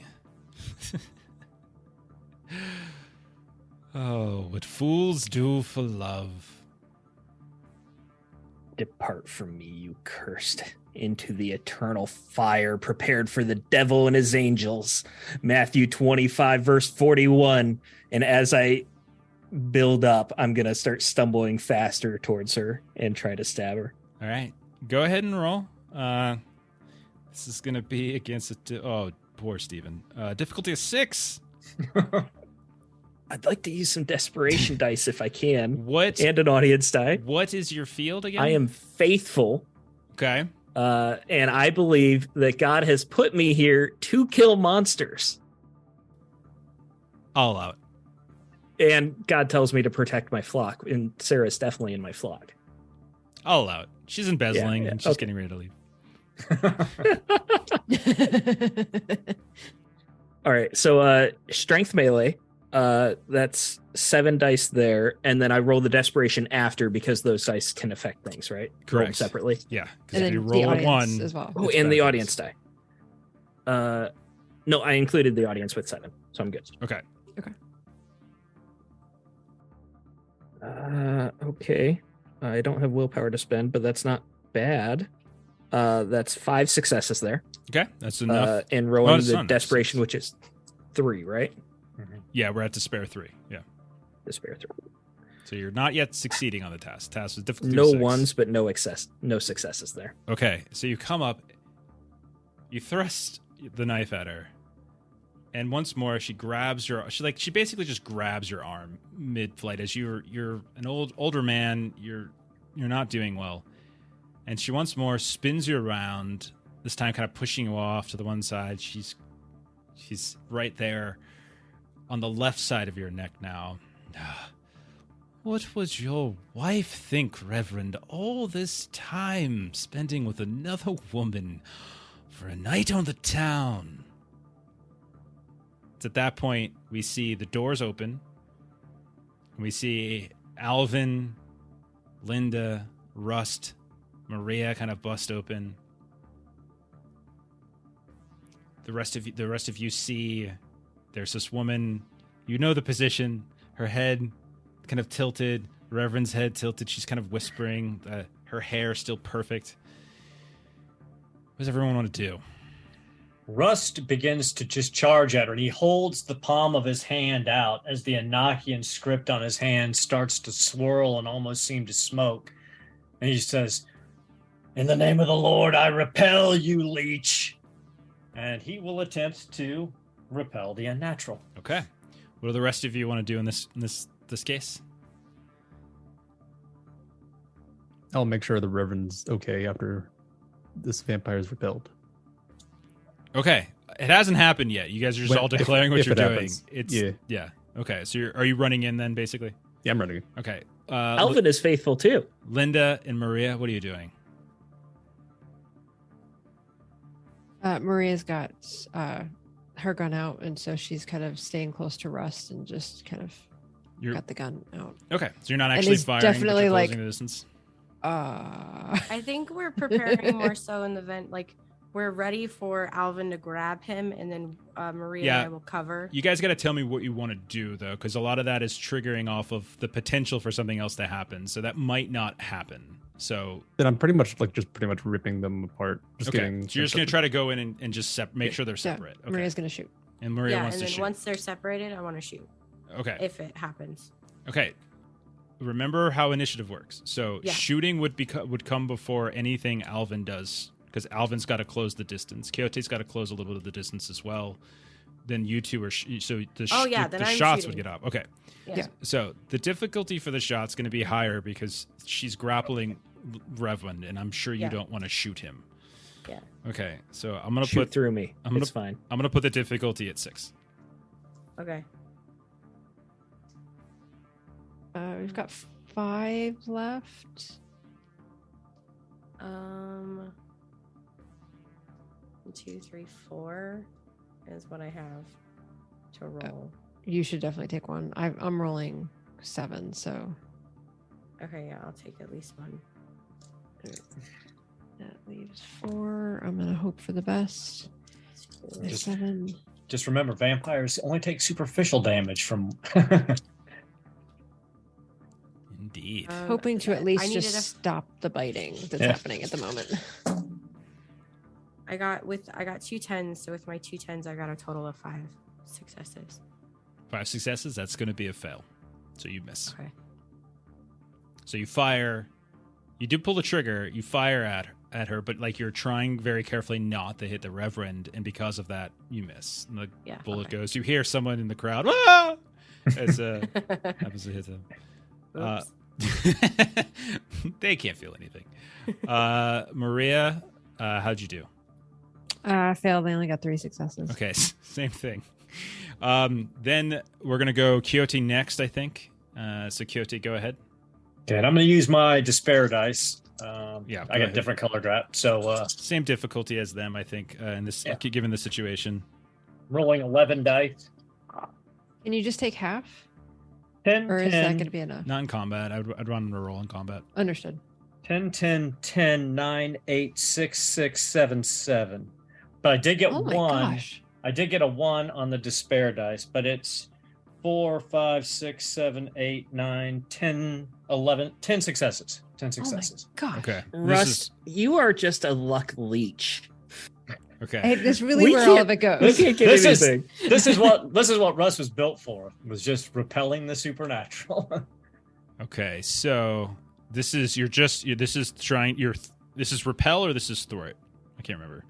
This is repel the unnatural. So this is basically like I did with those other guards. You know, she can't get. She has to. Okay, so it's just gonna. Okay, so I'll say as you charge in, the hands goes out, the Enochian symbols do they're sort of swirling, and you see her just from some invisible force just wrenches her free from the Reverend, and she goes kind of sliding back as she was, and she gets pushed back. Reverend, you kind of crumble to the ground. Alvin, you're able to swoop in at that point and grab him before he crumbles fully. He's got this knife kind of shaking in his hand. And you see the vampire... And I'm still, like, reaching out to try and stab her. With this sense of confusion on her face, she just slides back and kind of looks up. The light repels you, leech. Okay, I'm gonna go. You have a thing that you're not targetable by. Is that right? Do you have something that prevents you from being targeted by? It's melee attacks, right? It's like I can't move closer. No, you can't move closer, and I'm invulnerable to their mental attacks. Okay, yeah, this isn't a mental attack then. Okay. You feel, Rust, you feel a very intense pain in your arms where your Enochian symbols are, and you watch as your skin begins to ripple and burst. Unpleasant. This is range attack. Range attack. Command. Okay. We'll make this a stamina. I think I would say stamina resolve test, probably. Okay. Difficulty of 6. And since I'm still resisting the supernatural, I can use my the despair dice. You just said you rolled a 1, right? Yeah, but I succeeded on the roll. Okay, yeah, that's right. You succeeded on the roll. Good call. Yeah, go ahead. 10, 10, 6, 8, 5, 10, 4, 5, 6, 7 successes. Okay. I really feel like we're in another situation like we were with Leo. I feel like this shouldn't be so easy against a vampire. I feel like I'm doing something wrong. But your skin bursts, little flecks of blood start coming out, and you can see her hand is out in your direction, and you see a couple little flecks of blood start drawing through the air towards her, but not enough. And she kind of looks at her hand, and she looks at you with this sense of confusion, like something worse was supposed to happen right there, and it didn't. I'm coming for you, leech. Okay. You got away from me at the trailer park, but not here. You hear her call out. Fine. Kill them. And you see somewhere in the neighborhood of like 6 or 8 of these like security guards who are like holding these like fire extinguishers. They kind of turn around, they look in her direction, they see what's happening, and you see them kind of start to put these canisters on the ground and kind of go for weapons. Time to run. What do you guys want to do? Run. Okay. Treat back the way we came. Before we do that, welcome Raiders. Welcome to Oh, we got raid. D&D. I'm sorry. I wasn't seeing. Dysfunction D&D, thank you very much for the raid. We are playing Hunter the Reckoning. We are in a battle inside of a club with a vampire, and things are getting weird. Okay, so she has reached out. She's tried to do something to Russ. Russ, it didn't really work, but you can kind of piece together that she has, like, you think she's trying to drain you from a distance, and it just wasn't working. Alvin, you have the Reverend, and you've kind of got your arm underneath him. Maria and Linda, you were firing from a distance, trying to shoot the vampire. You can see that the vampire, her arm's still out, and she's kind of looking around, and her eyes kind of settle on like Alvin and the Reverend. She's like, well, if not this one, perhaps one of these. So she's going to attempt something on either Alvin or Reverend. So what do you all want to do here? And you can see all of the turn of the guards is going to be dropping their things and getting their weapons out. So you have basically a turn before they start firing. I'm gonna help the Reverend up and see if he'll come with me out the door. I'm weak, but I'm definitely still going towards the vampire. If you like start pulling me away, I wouldn't really be able to fight you. If the vampire is getting close to us, though, I definitely want to take a swipe at it. She's not moving. She's reaching out and she's trying to do something from a distance. Because I would say she can't move any closer to you because of Russ. Right, He's right. got that thing, but she does have this ranged ability. Are these the same guards that are holding back the rabid crowd? They are in the process of stopping that and pulling their guns. So the crowd could go wild. Crowd very much could go wild, which could be bad for them as well. just to point that out. It's going to go pretty crazy here in a sec. Yeah. Linda's running towards the door. Okay, back the way you came.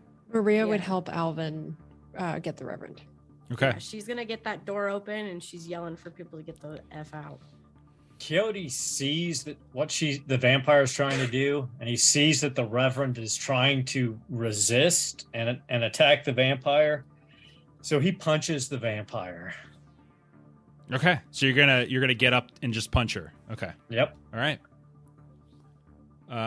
Alvin, He's shaking his head. He's like, I'm gonna die here, but Alvin, you're gonna drag the creature. You're gonna drag Reverend away. Is that right? Yeah. Okay. Linda and Maria, are you firing or are you running? I'm sorry. I was just reading a few things. I wasn't really paying Linda's attention. running towards the door to get it prepped to go. Okay, so Linda, you're gonna go like take a position by the door. Okay. Maria. Maria was going to try to help Alvin grab the Reverend and pull the Reverend away. Okay, so the two of you, you've got the Reverend dragging him away. Reverend, you're trying to push past them. Quixote is going to take a step forward, and he's going to go for the vampire. Okay. Go ahead and roll your attack on the vampire. can I have one of the audience dice if we have enough? Of course, we now have 9. So. Oh, okay. Thank you. And I'm using my despair dice. dice again for obvious reasons. Difficulty is 6 again. Okay. 10, 8, 10, 8, 6, 7. That's 4, 5, 6, 7, 8. I'm going to spend a willpower point to reroll 3. 6 and a 6. 10 points of aggravated damage to the vampire as I expel my. I don't think it's aggravated. It's only It aggravated. is. It should only be aggravated if it's specific to one of their vulnerabilities. Repel the unnatural. When you use the unnatural to in melee, because I've got this particular edge, it's +0 damage, inflicting aggravated damage to the creature under the effect of the repulsion. Okay. They're dead. Describe how you kill them. Holy shit. You just did Whoa. 8 aggravated damage, man. There's like that's. I think something's wrong. Something's out of whack here. I don't think it should be this easy, but it is dead. Go right ahead. Describe. If it makes you feel better, Jeff, I couldn't do it. I know you can't. You and your little knife. Yeah. Okay. So I expected them to have some sort of soaking mechanism. His fist literally just goes straight into her chest, and you see that smoking, burning, almost moment of divine light as he strikes through her body, and she just crumbles to dust around his fist. And he looks equally shocked because he fully expected that not to work that well. Not only are you shocked, she's certainly shocked, but also like you look at the agents who are now going for their weapons, and they look in just utter amazement at what's happening. It's possible some of them don't even know like vampirism. You don't even know necessarily how much these people know, and they're looking, and you feel the wave then as they're now stunned of all these people on the dance floor just suddenly push and knock them over, and they start that melee just starts spreading out in all directions at this point, and it's like a wave, not necessarily looking to attack you all, just crazy violence going off in all sorts of different directions. Okay, what do you guys want to do? Coyote the runs. building. Okay.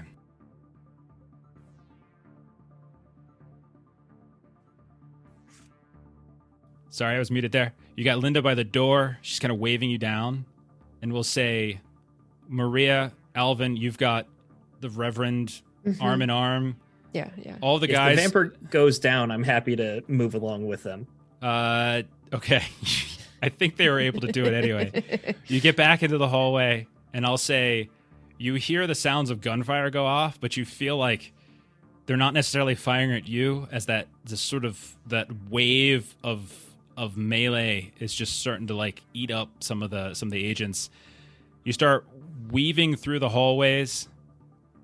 You make it to the back alley. You see that horrific body on the ground is no longer there, and you can see that 2 of the vehicles are missing. You don't see any signs of Drebin, but we'll end there because that is a pretty good place to end. As you guys get to your van, no windows, no mirrors. I'm sure Maria will have something to say about What did you that. people do to my van?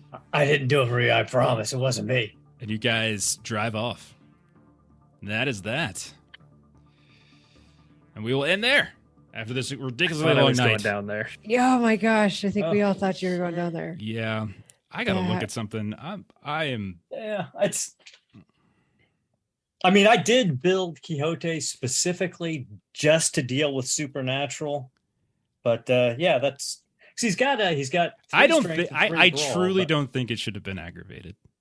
But that's what it said. But the- doesn't matter. On my Yeah. side, I have something that's specifically like everything is supernatural. Everything is superficial unless it's specific to their vulnerabilities. Yeah. So I don't That's know. why it's- I'm not sure yeah. which takes precedent. Yeah, how it, if this, then this, and how did that combo Yeah. together? Because you Just just says you just one shot a vampire. Yeah. Like, It says while that, this that should be This- yeah, possible. it's weird. It's, while this power is Yeah. active, the hunter can use the object of their focus, which to me is my body, since I took the hands-free thing, as Mm-hmm. a melee weapon with +0 damage, inflicting aggravated damage to the creature under the effect of repel the unnatural. But my thing Yeah. has an ability that says it only all damage is done to it is superficial unless it's specific to their vampiric vulnerabilities. I don't know. So I don't I know think which yours is- again. So if anybody knows out there, Yeah, we'll Yeah. have to read. Let up us on know it the more. answer. How does that work? okay. Because Reverend went in and everybody thought, oh no, this is bad. And then Rust was swapped in. And we're like, oh, this Yeah. is also going to be bad. Well, we're way over time. Let's go ahead and let's do some closing plugs. Let's get on out of here because we've Thank you, been going a everybody, really long for time. the raids tonight and all of the bits that helped us out so much. Yeah. Let's start with Aaron. Aaron, tell us about what you're doing on Garblack. Oh, let's see. Next week on Garblag, on Tuesday, Millie is running Coriolis. That'll be at 3 p.m. Central Standard Time. On Wednesday, we'll be playing some Age of Sigmar Soulbound at the same time with Dan running the game. Thursday, I am not 100% sure. I think Pete's going to be putting together something for Thursday during the day, but I'm not sure what it is. But we'll be back Thursday night with more of the Modifius sponsored Forced to Fear with our Toon Cthulhu group, including Jeff. And then on Friday, Lewis will be running D&D 5th edition, his Sky Pirates campaign. Very, very nice. Let's see. Steven, tell us about what's coming up on Tuesday, man. Tuesday is Arc 3 of The Good, the Mad, and the Unholy, 9 p.m. Central. We're going to get back at it. The posse just defeated a cult, but there might be some aftermath to it. I'm calling this arc Die Old and Make a Purdy Corpse. You kill Purdy, and and you'll lose the audience, sir. Did you ever watch Gladiator? Got to win the audience. Are you man. not Gotta win the crowd. entertained? Yeah. As for us tomorrow, we'll be playing our One Ring game. We are closing up at closing in our year anniversary of that game, which is pretty crazy. I think it's next are. week. Crazy. Yeah. So that's tomorrow. Monday, we'll be back to Holla for Savage Worlds. Oh, As Steven already mentioned, Tuesday is going to be Haunted West. Not only that, but we're going to be giving away another set of Foundry dice on Tuesday, so come back. And then Friday, for the next 2 weeks on Fridays, we're going to be just doing a little something special. For the holidays, we're going to be doing some Regency Cthulhu, which just dropped out. Jane Austen meets Call of Cthulhu. So we're going to be doing that. And then Yeah, and I think Hunter, our next scheduled play of Hunter because of holiday stuff isn't till the 30th, so we'll see. Took out a vampire, but that damn Wendell Drebin just keeps getting away. He did He's get so away. slippery. Take it away. Blast him. But that's it. Let's go ahead and raid somebody. Pay a little forward here. So thanks Before for that, though, congratulations to Griffin for winning Yeah, the dice absolutely. today. Yep. Absolutely. Congratulations. Don't forget to Congratulations. message Jeff. Already or got it. Contact. taken care of. Multitasking. So gonna go ahead and raid Insomnia Night RPG, who's playing some Dungeons and Dragons, it looks like. So go ahead and click on the raid button when it pops up, and say hi to them, follow us, and we'll see y'all later. So good night, everybody. Bye-bye. Bye. All right.